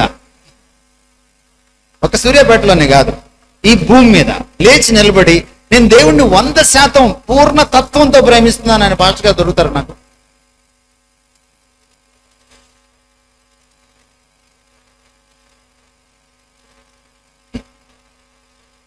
మదర్ తెరీసా ఒకసారి ఇలాగ ప్రార్థన చేసింది. ఆమె ధన్యురాలు, ఎందుకంటే ఆమె ఆధ్యాత్మిక దారిద్ర్యాన్ని ఆమె గుర్తించింది. ఆమె 20 ఏళ్ల వయసులో ఉన్నప్పుడే ఈ విషయాన్ని గుర్తించింది. ఆమె ప్రార్థన మనందరికీ స్ఫూర్తి. చాలాసార్లు మనం ఇలాంటి ప్రార్థనలు చేసుకోం. మన ఆధ్యాత్మిక దారిద్ర్యం గురించి ఎప్పుడు దేవుడి దగ్గర చింతించం. ఆవిడ ఒక రోజున చింతించింది, అందుకనే ప్రేమమూర్తిగా మారిపోయింది. ఆమె ఏమని ప్రార్థన చేసిందంటే, lord, my problem is not that I don't love you, my problem is that I don't want to love you. Therefore my prayer today is that I want to love you. ఇంగ్లీష్లో చేసిన ఈ ప్రార్థనకి అర్థం ఏమిటంటే, ప్రభువా, నిన్ను ప్రేమించకపోవడం కాదు నా సమస్య, నిన్ను ప్రేమించాలన్న కోరిక కూడా నాలో లేదు. అది నా దరిద్రం. అందుకని నిన్ను మొక్కుకుంటున్నాను, ప్రాధేయపడుతున్నాను. నా ప్రార్థన ఏమిటంటే ఈరోజు, నిన్ను ప్రేమించాలన్న కోరిక నాలో పుట్టించు. అదే నా కోరిక. I want to love you.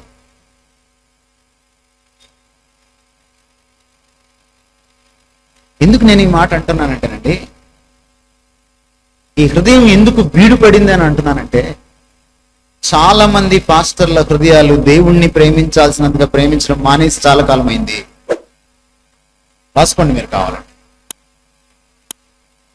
చాలా మంది పాస్టర్ల హృదయాలు దేవుణ్ణి ప్రేమించాల్సినంతగా ప్రేమించడం మానేసి చాలా కాలం అయింది. చాలా కాలం దున్నకపోతే ఏమంటారండి దాన్ని? అందుకే దీన్ని బీడు హృదయం అన్నారు. ఇప్పుడు మీకు ఒక వచనం చదువుతాను నేను. ఫ్యూ వర్సెస్, ఒక వచనం కాదు, కొన్ని వచనాలు. యోహాను సువార్త 21. వారు భోజనం చేసిన తర్వాత 15 నుంచి చదువుతున్నాను. యోహాను 21:15 నుంచి. వారు భోజనం చేసిన తర్వాత యేసు సీమోను పేతురును చూచి, యోహాను కుమారుడు అయిన సీమోను, వీరికంటే నీవు నన్ను ఎక్కువగా ప్రేమించుచున్నావా అని అడుగుగా, అతడు, అవును ప్రభువా, నేను నిన్ను ప్రేమించున్నానని నీవే ఎరుగుదు అని ఆయనతో చెప్పాను. యేసు, నా గొర్రె పిల్లలను మేపుమని అతనితో చెప్పాను. మరలా ఆయన, యోహాను కుమారుడు అయిన సీమోను, నన్ను ప్రేమించుచున్నావా అని రెండవసారి అతన్ని అడుగుగా, అతడు, అవును ప్రభువా, నేను నిన్ను ప్రేమించుచున్నానని నీవే ఎరుగుదువని ఆయనతో చెప్పాను.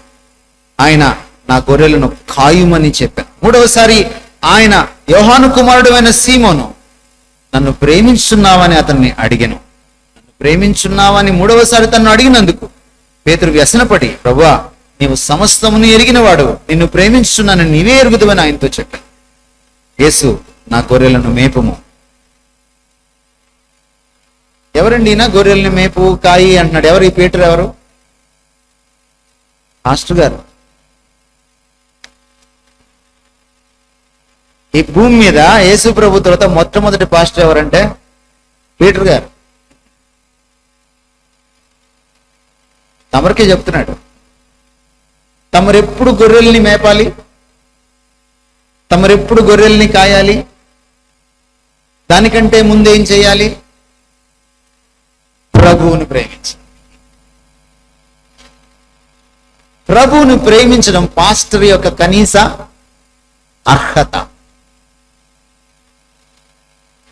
ప్రభువుని ప్రేమించడం మానేసిన నాడు తమరు పాస్టర్కి రాజీనామా చేసినట్టే. అర్థమవుతుందా సార్ నేనేం మాట్లాడుతున్నాను? ఏం ప్రేమించడం ఇది?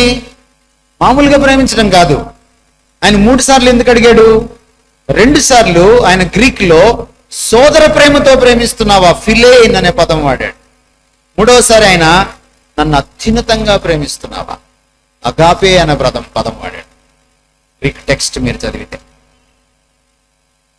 అంటే నన్ను పరిపూర్ణ భక్తితో ప్రేమిస్తున్నావు. అంటే డబ్బు కంటే ఎక్కువగా, నీ పదవి కంటే ఎక్కువగా, నీ పరపతి కంటే ఎక్కువగా, నీ భార్య కంటే ఎక్కువ, నీ బిడ్డల కంటే ఎక్కువగా. అప్పుడు తమరెవరు? పాస్టర్. అప్పుడు తమకు అర్హత దొరికింది. దేనికి? గొర్రెల్ని కాయడానికి.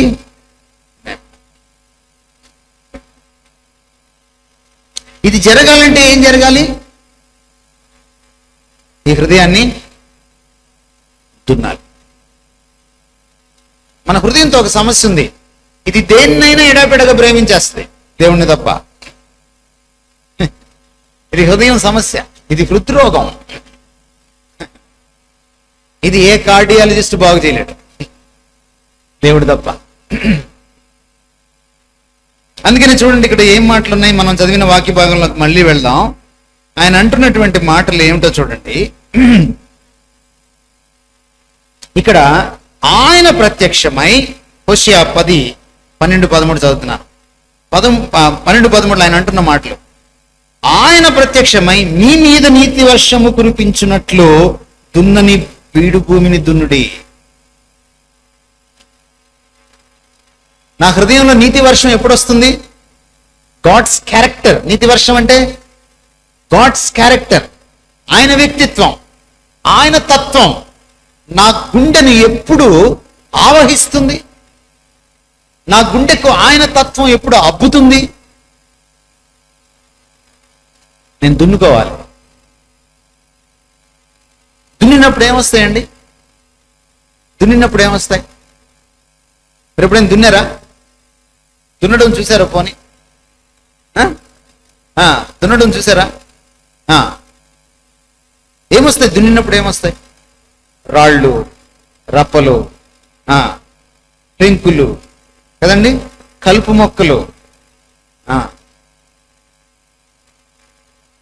దున్నితే కదండి లోపల ఏం మస్ట్ ఉందో, ఏం మలినం ఉందో, ఏమేమి దాచుకున్నామో లోకానికి సంబంధించి ఇన్ని ఏళ్లుగా బయటకు వచ్చేది. దున్నడానికి ఇష్టపడ్డప్పుడు దున్నిన తర్వాత విత్తనాలు నాటితే, వర్షం పడితే అప్పుడు మొక్క వస్తుంది, ఫలిస్తుంది, పంట పండుతుంది. అని నీ హృదయాన్ని మార్చాలంటే నువ్వు దున్నడానికి సిద్ధం కావాలి. ఇది చాలా ప్రాముఖ్యమైనది. చూడండి, ఇక్కడ మళ్ళీ వెనక్కి వెళ్ళి మీకు మాటి మాటికి వచనం చూపిస్తున్నాను నేను. అక్కడ అంటున్నాడు చూడండి, ఏమంటున్నాడంటే ఇక్కడ యెహోవా తన తత్వం గురించి మాట్లాడుతున్నాడు. నా సన్నిధి నుండి తొలగించి సత్యమును బట్టి, న్యాయమును బట్టి, నీతిని బట్టి యెహోవా జీవముతోడని ప్రమాణము చేసిన ఎడల జనములు ఆయన యందు తమకు ఆశీర్వాదము కలుగుననుకొందురు. ఏమిటి ఈ సత్యమును బట్టి, న్యాయమును బట్టి, నీతిని బట్టి? దేనికి సంబంధించిన పదాలు ఇవి? సత్యము, న్యాయము, నీతి. ఏమిటండి ఇది? నీతి, న్యాయ, సత్యాలు దేనికి సంబంధించినవి? యెహోవా జీవముతోడని ప్రమాణం చేసేటప్పుడు ఆయన జీవముతోడు అని అంటున్నప్పుడు ఆయన వ్యక్తిత్వం ఏమిటి? దేవుడి మీద ప్రమాణం చేయడం ఉంది పాత నిబంధనలో. దేవుడి మీద ప్రమాణం చేసినప్పుడు ఆ ప్రమాణం తప్పకూడదు. ఎందుకంటే ఆయన సత్యవంతుడు కాబట్టి, ఆయన నీతిమంతుడు కాబట్టి. ఈ ప్రమాణము ఆయన మీద చేస్తున్నానంటే అర్థం ఏంటంటే ఆయన క్యారెక్టర్ని అంటి పెట్టుకొని ఆయన క్యారెక్టర్కి విరుద్ధంగా నేను ప్రవర్తించను అని అర్థం అన్నమాట. మీకేం అర్థమవుతుంది? ఆయన క్యారెక్టరు సత్యవంతమైంది, న్యాయవంతమైంది, నీతివంతమైంది ఆయన క్యారెక్టర్. అంటే ఇంకో రకంగా ఏమంటున్నాడు ఆయన? ఆయన క్యారెక్టర్తో ముడిపెడుతున్నాడు దున్నే విషయాన్ని. దానికి ముందు ఏమంటున్నాడు? హేయ క్రియలను నా సన్నిధి నుండి తొలగించి. రెండు విషయాలు ఉన్నాయి దున్నుకోవడంలో, ఈ సేద్యం చేయడంలో, సాగు చేయడంలో. ఒకటి నెగటివ్, ఒకటి పాజిటివ్. ఒకటి మస్టునంతా తొలగించుకోవాలి, ఇంకొకటి ఆయన తత్వాన్ని పుణికిపుచ్చుకోవాలి. ఏమిటండి? మళ్ళీ చెప్తున్నాను నేను, లోకతత్వం అంతా తొలగిపోవాలి, వేసేయాలి, క్రీస్తు తత్వాన్ని తెచ్చిపెట్టుకోవాలి. అప్పుడు నీ హృదయం అర్థమవుతుంది. పాస్టోరల్ హార్ట్ వస్తుంది తమరికి, ఆపరి గుండె వస్తుంది. అప్పుడు మామూలు గుండెకాయతో నువ్వు చర్చిని నడపలేవు. మామూలు గుండెకాయతో నువ్వు బయటికి వెళ్ళి బీడు భూముల్ని దున్నలేవు. మొదట మన హృదయాల్ని, ఈ బీడు భూమిని దున్నుకున్నప్పుడే ఆ అన్య లోకంలోని బీడు భూమిని నేను దున్నగలుగుతాను. చాలా ప్రాముఖ్యం. అందుకని మనం ఏం చేయాలి అంటే దున్నుకోవాలి. దున్నుకున్నప్పుడు ఒక విషయం జరుగుతుంది. అక్కడ ఆ విషయం కూడా ఆయన మాట్లాడుతూ ఉన్నాడు. ఏమంటున్నాడో చూడండి, మళ్ళీ మీ దృష్టికి నేను తీసుకొస్తున్నాను. హోషేయ గ్రంథం 10వ అధ్యాయం 12వ వచనం.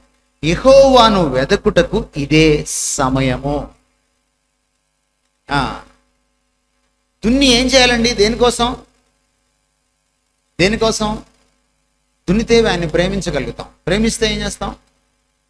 ఆయన్ని వెతుకుతాం. Seek him, you seek his countenance. ఆయన ముఖార విందాన్ని తిలకించడానికి ఉవ్విళ్ళూరుతావు. పాస్టర్ గారికి ఉండే ఒక లక్షణం ఏమిటంటేనండి, దున్నిన హృదయానికి ఉన్న ఒక లక్షణం ఏమిటంటేనండి, ఆ హృదయం దేవుణ్ణి ప్రేమిస్తుంది, దేవుని కోసం తహతహలాడుతుంది. మీరు ఎవరిని ప్రేమిస్తారో వాళ్ళని చూడడానికి తహతహలాడతారు, కాదంటారా? మీరు దేనికి తహతహలాడుతున్నారు? కానుకల కోసమా? పదవి కోసమా? పలుకుబడి కోసమా? కీర్తి ప్రతిష్టల కోసమా? లేకపోతే రోజు ఆయన ముఖాన్ని చూడాలి. ఈ తపన, ఈ తృష్ణ, ఈ తహతహ మీలో ఉందా?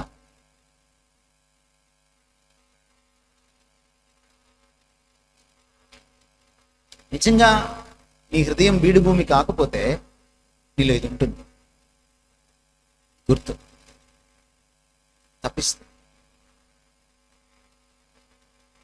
ప్రభు ముఖాన్ని చూడకుండా ఓ పాస్టర్ గారు పుల్పిటెక్కి గొర్రెల ముఖాన్ని చూస్తే ఆయన చెప్పాల్సింది ఏమి ఉండదు వాళ్ళకి, సోది తప్ప.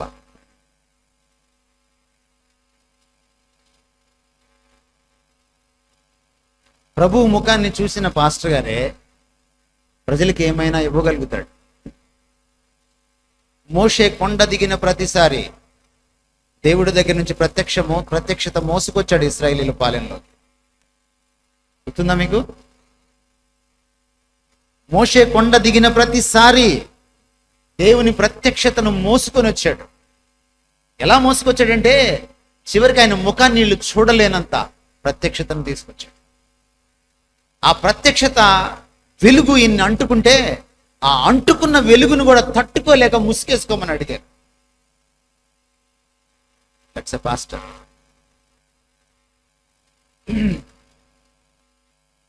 పాత నిబంధనలో దేవుడు వాపోయాడు, జనులు నా జ్ఞానం లేక నశించిపోతున్నారు అని. గొర్రెలు ఎప్పుడు నశించిపోతాయండి? గొర్రెలు ఎప్పుడు నశించిపోతాయి? The lack of the knowledge of the Lord. ప్రభు యొక్క ప్రత్యక్ష జ్ఞానం, ప్రభు యొక్క వాక్య ప్రత్యక్షత ఎప్పుడైతే కరువు అవుతుందో గొర్రెలు నశించిపోతాయి.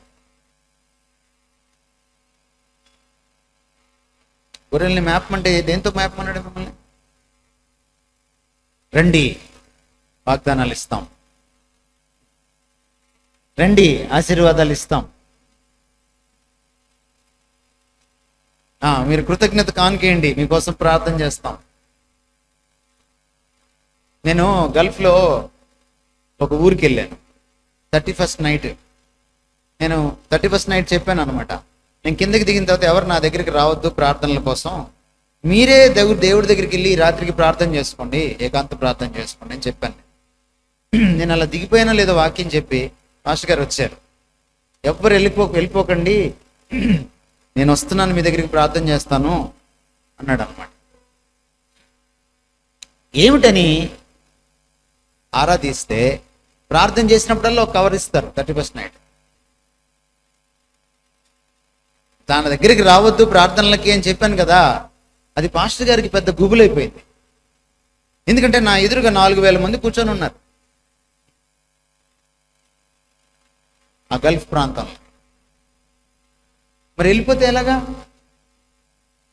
ఈయన బాధల్లా వాళ్ళు ప్రార్థన చేయించుకోకుండా వెళ్ళిపోతారని కాదు, ప్రార్థన చేయకపోతే కవర్ రాదని ఈయన బాధ.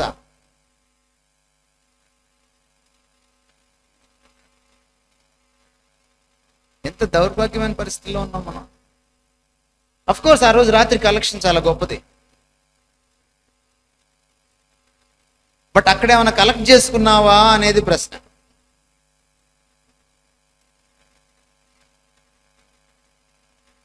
సో మనం చాలా జాగ్రత్తగా ఈ విషయాలను మనం తెలుసుకోవాలి. చూడండి, పరిచర్య దర్శనం పొందడానికి దేవుని ముఖాన్ని వెతకాలి. దేవుని ముఖాంతరంలోంచి దర్శనం వస్తుందండి. చాలాసార్లు నేను మాట్లాడక ముందు ప్రార్థన చేస్తుంటారు కొంతమంది. ప్రకాష్ గారు వచ్చారు, వారి ముఖాంతరం నుంచి మాకు వినిపించాల్సింది వినిపించండి. నా ముఖాంతరం నుంచి ఏం రాదు, నా ముఖంలో ఏం ఉండదు. దానికి మీ ముఖం ఎంత పాడుదో నా ముఖం అంతే పాడుది. మన ముఖాంతరాల నుంచి ఏం రాదండి. వాక్య ప్రత్యక్షత, పరిచర్యకు దర్శనము ప్రభువు ముఖాంతరంలోంచి వస్తుంది. మీకు గుర్తు చేస్తాను, నేను ప్రభువుని ఎరగడం ఎంత ప్రాముఖ్యమో దర్శనం పొందకముందు మీరు తెలుసుకోవాలి. మత్తయి సువార్త 16వ అధ్యాయంలోకి మీరు వెళ్ళి 13వ వచనం నుంచి 18 దాకా మీరు ఒకసారి చూడండి, చదవనక్కర్లేదు, మీరు చూడండి, అక్కడ మీకు ఒక సన్నివేశం కనపడుతుంది. మత్తయి సువార్త 16వ అధ్యాయంలో మొట్టమొదటిసారి సంఘము అనే మాట వాడారు ఆయన 18వ వచనంలో. యేసుక్రీస్తు వారి నోట మొట్టమొదట సంఘం అనే మాట వినపడినటువంటి సన్నివేశం. సంఘం గురించి, పరిచర్య గురించి మాట్లాడక ముందు ఆయన తన గురించి మాట్లాడారు. మీరు 13 నుంచి చదివితే, నా గురించి ప్రజలేమనుకుంటున్నారు బయట అని అడిగాడు ఆయన. తర్వాత ఆయన అన్నాడు వాళ్ళ వైపు తిరిగి, సరే బాగుంది, నా గురించి మీరేమనుకుంటున్నారు అని అడిగాడు. ఎందుకు తన గురించి తమరి అభిప్రాయం ఏంటి, తమరి అవగాహన ఏమిటి అని అడిగిన తర్వాతనే సంఘం గురించి మాట్లాడారు ఆయన. ఏమండి, మీకు అర్థమైంది ఎందుకో?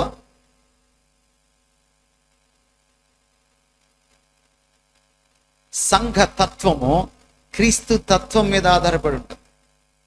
పరిచర్య తత్వము క్రీస్తు తత్వము నుంచి వస్తుంది. క్రీస్తు ముఖ దర్శనము లేనివాడు సంఘ దర్శనము, పరిచర్య దర్శనము పొందలేడు. వల్లగుద్ది చెప్తాను నేను ఈ మాటని.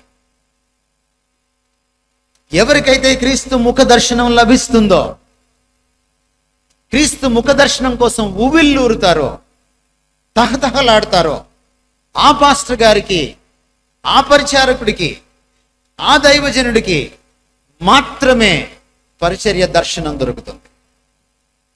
You cannot cultivate the vision for the ministry, for the mission that God has given to you until and unless you cultivate your heart to have the vision for God, the vision of God. అందుకని ఈ passion for the vision of God చాలా అవసరం. ఈ గుండెల్లోంచి దేవుణ్ణి చూడాలన్న తృష్ణ, తహతహ ఎప్పుడైతే మనకు ఉంటుందో, ఆ దేవుణ్ణి చూసిన ఆ దర్శనం నుంచి సంఘానికి, పరిచర్యకు దర్శనం దొరుకుతుంది. పౌలు అనదర్ క్లాసిక్ ఎగ్జాంపుల్. ఆయన దమస్కు మార్గంలో వెళ్తున్నాడు. పౌలు అప్పుడు దాకా సంఘాన్ని హింసించాడు, క్రైస్తవుల్ని రోడ్డు మీదకి ఈడ్చాడు, అవమానపరిచాడు, అరెస్టులు చేయించాడు, హింసించాడు, చంపాడు కూడా. స్టెఫెన్ను చంపుతుంటే సమ్మతించాడు అని రాయబడి. యేసుప్రభు వెళ్ళేటప్పుడు ఒక మాట చెప్పారు, మిమ్మల్ని చంపి ఇది దేవుని సేవ అనుకున్న కాలము వచ్చుచున్నది అన్నాడు ఆయన. మీకు గుర్తుండుంటే మనం సౌలు జీవితంలో దాన్ని చూడొచ్చు. సౌలు ఏమనుకున్నాడు తెలుసు? ఇవన్నీ చేసి ఇది యెహోవా దేవునికి నైవేద్యం అనుకున్నాడు, సేవ అనుకున్నాడు. కానీ సౌలుకి ఆ రోజు దమస్కు మార్గంలో అర్థమైంది మొట్టమొదటిసారి ఇది సేవ కాదు అని. ఎందుకు తెలుసా? మొట్టమొదటిసారి ఆయన దేవుణ్ణి చూశాడు. ఎప్పుడైతే క్రీస్తు ముఖ దర్శనం అతనికి దొరికిందో అతనికి పరిచర్య దర్శనం దొరికింది. What I did so far is not the service unto God. నేను ఇప్పుడు దాకా చేసింది దేవుడి సేవ అనుకున్నాను, చిచి ఇది కాదు, నేను పాపం చేశాను, నేను పాపుల్లో ప్రధానిని. అందుకనే అగ్రిప్పరాజుకు చెబుతూ, ఆ రాజు ముందు, ఆ గవర్నర్ ముందు నిలబడినప్పుడు తన సాక్ష్యం చెబుతూ ఆయన ఈ మాటలు చెప్పాడు. ఏమన్నాడంటే, రాజైన అగ్రిప్ప, నేను ఆ పరలోక దర్శనానికి అవిధేయుడిని కానని చెబుతూ ఆయన ఒక మాట చెప్పాడు. ఆ నరేషన్లో, ఆ సాక్ష్యం చెప్పడంలో, ఆయన మొత్తం వివరణలో 22 అధ్యాయంలో మీకు కనపడుతుంది. మీరు చదివింది, ఇంటికి వెళ్ళిన తర్వాత చదవండి. 2 ప్రశ్నలు లేవనెత్తాడు యేసుక్రీస్తు వారిని ఆయన అడిగాడు పౌలు. ఆ దమస్క మార్గంలో, ఆ సన్నివేశంలో, ఆ కింద పడిపోయినప్పుడు గుర్రం మీద నుంచి ఆ వెలుగును చూచినప్పుడు మొదటి ప్రశ్న, ప్రభువా నీవెవడవు?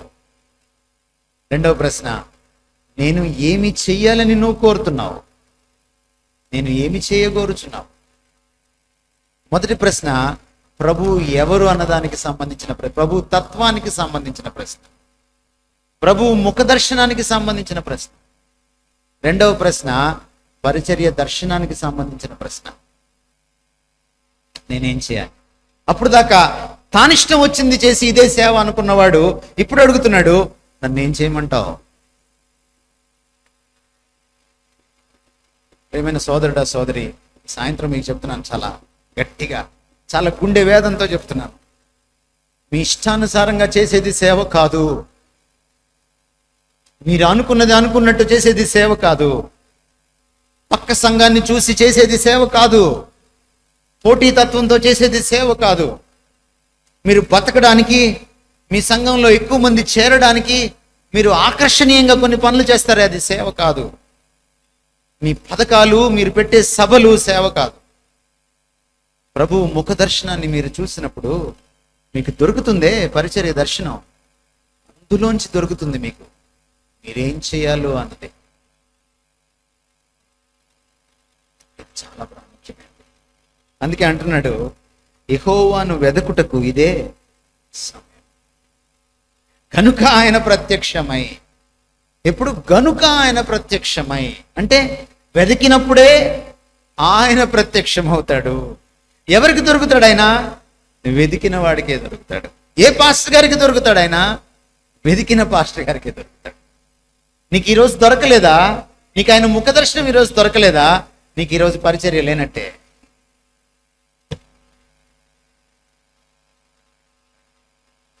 సాయంత్రం ప్రశ్న ఏంటంటే, ప్రభువుని వెతికే అంత ప్యాషన్, తృష్ణ ఆయన పట్ల నీకుందా?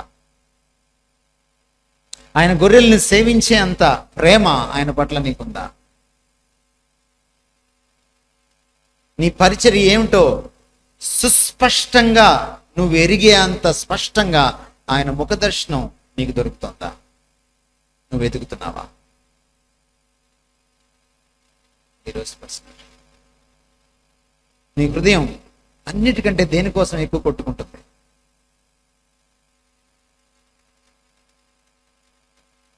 నీ మస్తిష్కంలో దేనికోసం ఎక్కువ మెదులుతుంది? ఏ ఆలోచన ఎక్కువ మెదులుతుంది? ప్రభు కోసమేనా? ఈ పౌలు ఆ దమస్కు మార్గంలో కింద పడిపోయిన పౌలు ఆ రోజు నేర్చుకున్న సత్యాన్ని ఆయన విడిచిపెట్టలేదు. మీరు ఫిలిప్పీ పత్రిక 3వ అధ్యాయంలోకి వెళ్ళి చూడండి. ఆయనకు అన్నిటికంటే ప్రాధాన్యం ఏమైందో తెలుసా? ప్రభు దర్శనం, ప్రభువుని ఎరగడం, ప్రభువుని హత్తుకోవడం, ప్రభు తత్వాన్ని పుణికిపుచ్చుకోవడం.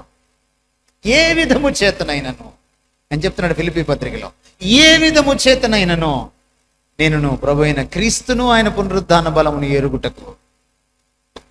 ఏంటి ఆయన ప్రాధాన్యత? అనుకులు కాదు. ఏంటి ఆయన ప్రాధాన్యత?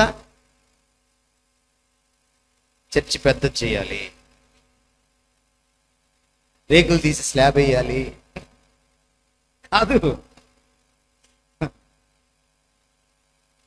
ఈరోజు పాస్టర్ అవ్వగానే 3 సంవత్సరాలు అయ్యే లోపే మీరు స్టార్ట్ చేసేది ఏంటి? పాస్టర్ గారు అవతారం ఎత్తిన 3 సంవత్సరాల లోపే మీరు స్టార్ట్ చేసేది ఏంటి?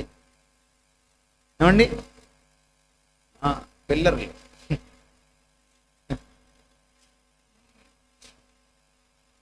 కాదంటారా? మనుషుల జీవితాలను ఎప్పుడైనా కట్టారా?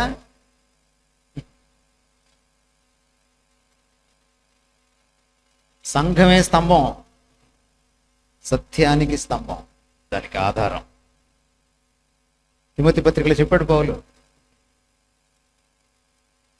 మీరు ఆత్మ సంబంధమైన మందిరముల వలె కట్టబడాలి, సజీవమైన రాళ్ల వలె ఆత్మ సంబంధమైన మందిరాలుగా కట్టబడాలని పేతురు రాశాడు. ఎవరు కట్టేది?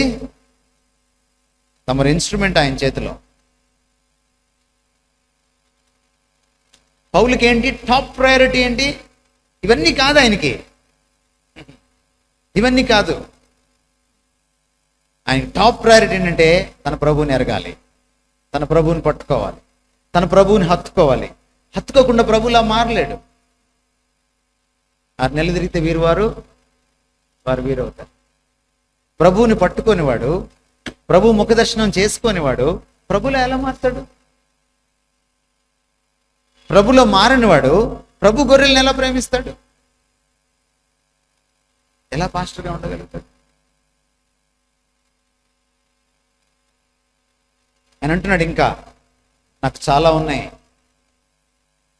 ఈ దేశంలో కులం ఉందే, ఎంతమంది విడిచిపెట్టారు మీరు పాస్టర్స్?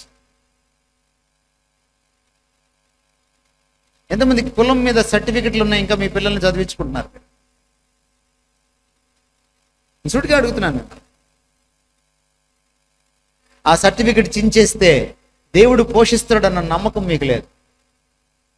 కానీ మీరు మీ గొర్రెలకి ఏం చెప్తారు? నేను నమ్మాలమ్మా, ప్రార్థన చేస్తే జరుగుతాయమ్మా కదా మీరు చెప్పేది దేవుడికి. కానీ ఇలాంటి తుచ్చమైన దుష్టమైన కులం కాదది. ఆయన దేవుడు పిలుచుకుంటే వచ్చినటువంటి ఇశ్రాయేలీల బెన్యామీను గోత్రం నుంచి వచ్చాడు. నిష్ఠా గరిష్టమైనటువంటి భక్తి అయింది, పరిసయ్య భక్తి అయింది. ధర్మశాస్త్ర నవపోసన పట్టినవాడు, గమలీయేలు పాదాల దగ్గర నేర్చుకున్నవాడు. వాక్యానుసారంగా అద్భుతమైన అర్హతలు, లోక సంబంధమైన అర్హతలు కాదు, కానీ వాటిని కూడా పెంటతో సమానంగా ఎంచుకున్నాడు. దేనికోసం? ఎలాగైనా క్రీస్తు ముఖదర్శనం కోసం, ఎలాగైనా క్రీస్తును హత్తుకోవడం కోసం, ఎలాగైనా సరే ఆయన్ని పుణికిపుచ్చుకోవడం కోసం. The passion for God, the passion for Christ. ఎందుకంటే పౌలు ప్రతిదినం తన గుండెను దున్నుకున్నాడు, కల్టివేట్ చేసుకున్నాడు. ప్రతిదినం ఆయన సన్నిధిలో, ఆయన వాక్య ప్రత్యక్షతలో తన గుండెను దున్నుకున్నాడు. అదే సందర్భంలో చెప్తున్నాడు, అందుకనే ఇప్పటికే ఏదో సాధించానని నేను అనుకోలేదు, నేను వెనుకున్న వాటిని మరిచి ముందున్న వాటి కోసం వేగిరపడుతున్నాను. నేనేదో భక్తుడిని, నేనేదో గొప్పవాడిని నేను అనుకోవట్లేదు. ప్రతిదినం సేద్యం చేసుకుంటున్నాడు. అందరికీ బోధించిన తర్వాత భ్రష్టుడిని అయిపోతానేమోనని నన్ను నేను క్రమశిక్షణ చేసుకుంటున్నాను, నేను దున్నుకుంటున్నాను. ఇది మీకు అబ్బిందా? ఈ గుండెను సేద్యం చేసుకోవడం, సాగు చేసుకోవడం మీకు అబ్బిందా? మీకు అబ్బితే మీలో లోక మాలిన్యం పోతుంది, క్రీస్తు తత్వం అలవడుతుంది, క్రీస్తు ముఖ దర్శనం మీకు దొరుకుతుంది. అప్పుడు సంఘానికి పరిచర్యకు దర్శనం దొరుకుతుంది. దేవుడు ఈ వాక్యాన్ని దీవించును గాక. తలలు వంచండి, చిన్న ప్రార్థన చేసుకుందాం. 2 నిమిషాలు మౌనంగా ఉందాం, మనసుల్లో ప్రార్థన చేసుకుందాం. అన్నిటినీ పక్కన పెట్టండి. చిన్న పిల్లళ్ళ ప్రభు దగ్గర కూర్చోండి. ఏ భేషజాలకి, ఏ బీరాలకి పోవద్దండి. ఏ మాత్రం అతిశయం పొడసూపకుండా చూసుకోండి. దీనులు కండి ఆయన దగ్గర, వినమ్రులు కండి ఆయన దగ్గర. మీకు దుఃఖం వస్తే ఆయన దగ్గర వ్యక్తం చేయండి. ప్రభు సన్నిధిలో మీరు నిజాయితీతో ప్రార్థన చేయండి, వినమ్రంగా ప్రార్థన చేయండి. ప్రభా, నా బీడు భూమిని నేను గుర్తిస్తున్నాను తండ్రి. నా హృదయమే నా బీడు భూమి. నన్ను తాకండి. నీవు తాకితే అది మెత్తబడుతుంది. నీ చేత దున్నపడ్డానికి నేను సిద్ధంగా ఉన్నాను. Break my heart. గట్టిపడిన, దృఢమైపోయిన, లొంగని, మొండిగా మారిన, కఠినంగా తయారైన, పాషాణం అయిపోయిన నా హృదయాన్ని దున్నండి ప్రభా. సేద్యపు భూమిగా చేయండి, సాగు చేయండి. నీ ప్రేమ వర్షం, నీ నీతి వర్షం ఆయన కురిపించండి. నిన్ను ప్రేమించే అంత మెత్తని హృదయం, నీ నీతిని కావలించుకునే సున్నితమైన హృదయం, పాపాన్ని ద్వేషించే, నీతి కొరకు ఆకలి దప్పులు గల హృదయం నాకు దయచేయండి. నిన్ను చూడాలన్న తహతహ తృష్ణ నాలో రగిలించండి. నిన్ను చూడకపోతే నా బ్రతుకు నాకు అర్థం కాదు ప్రభా. నిన్ను చూడకపోతే నేను దేన్ని సరిగా చూడలేను, దృష్టించలేను. పరిచర్య దర్శనాన్ని కూడా దర్శించలేను. నాకు నువ్వు కావాలి ప్రభా. I want to see you, Lord. ఇదిగో ప్రభా, నా గుండెను దున్నుకుంటే వచ్చిన కలుపు, రాయి, రప్ప నీ కన్నుల ముందు ఉంది. నా రహస్య పాపములు, నా గర్వం, నా మొండితనం, నా విధేయత, నా ప్రేమ రాహిత్యం,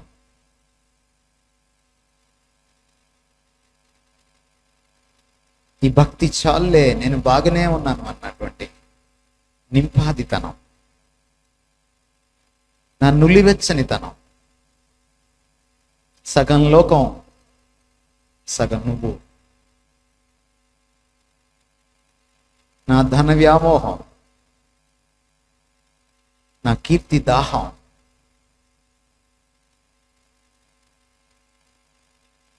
నా పోటీతత్వం, నా అసూయ, నా ద్వేషం,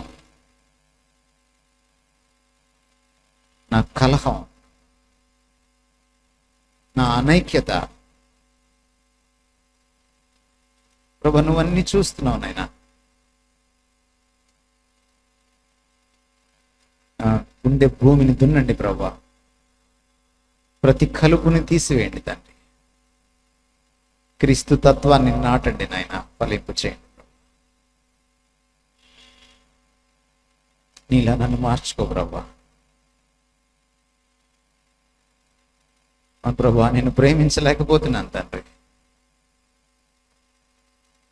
నిన్ను చూడాలన్న తపన తహతహ లేదు, చచ్చిపోయింది నాయన.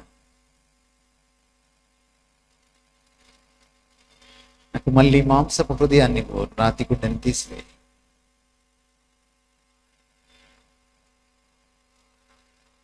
దున్నిన, సేద్యపరిచిన, సాగుపరిచిన భూమిని, గుండెను నాకు దయచేయి ప్రభు. ప్రభు, ఇది మొదలుకొని వాక్యాన్ని చెప్పకముందు నీ వాక్యపు వెలుగులో, నీ వాక్య ఖడ్గంతో, నీ వాక్య నాగలితో నా గుండెను దున్నుకుంటాను ప్రతిదినం.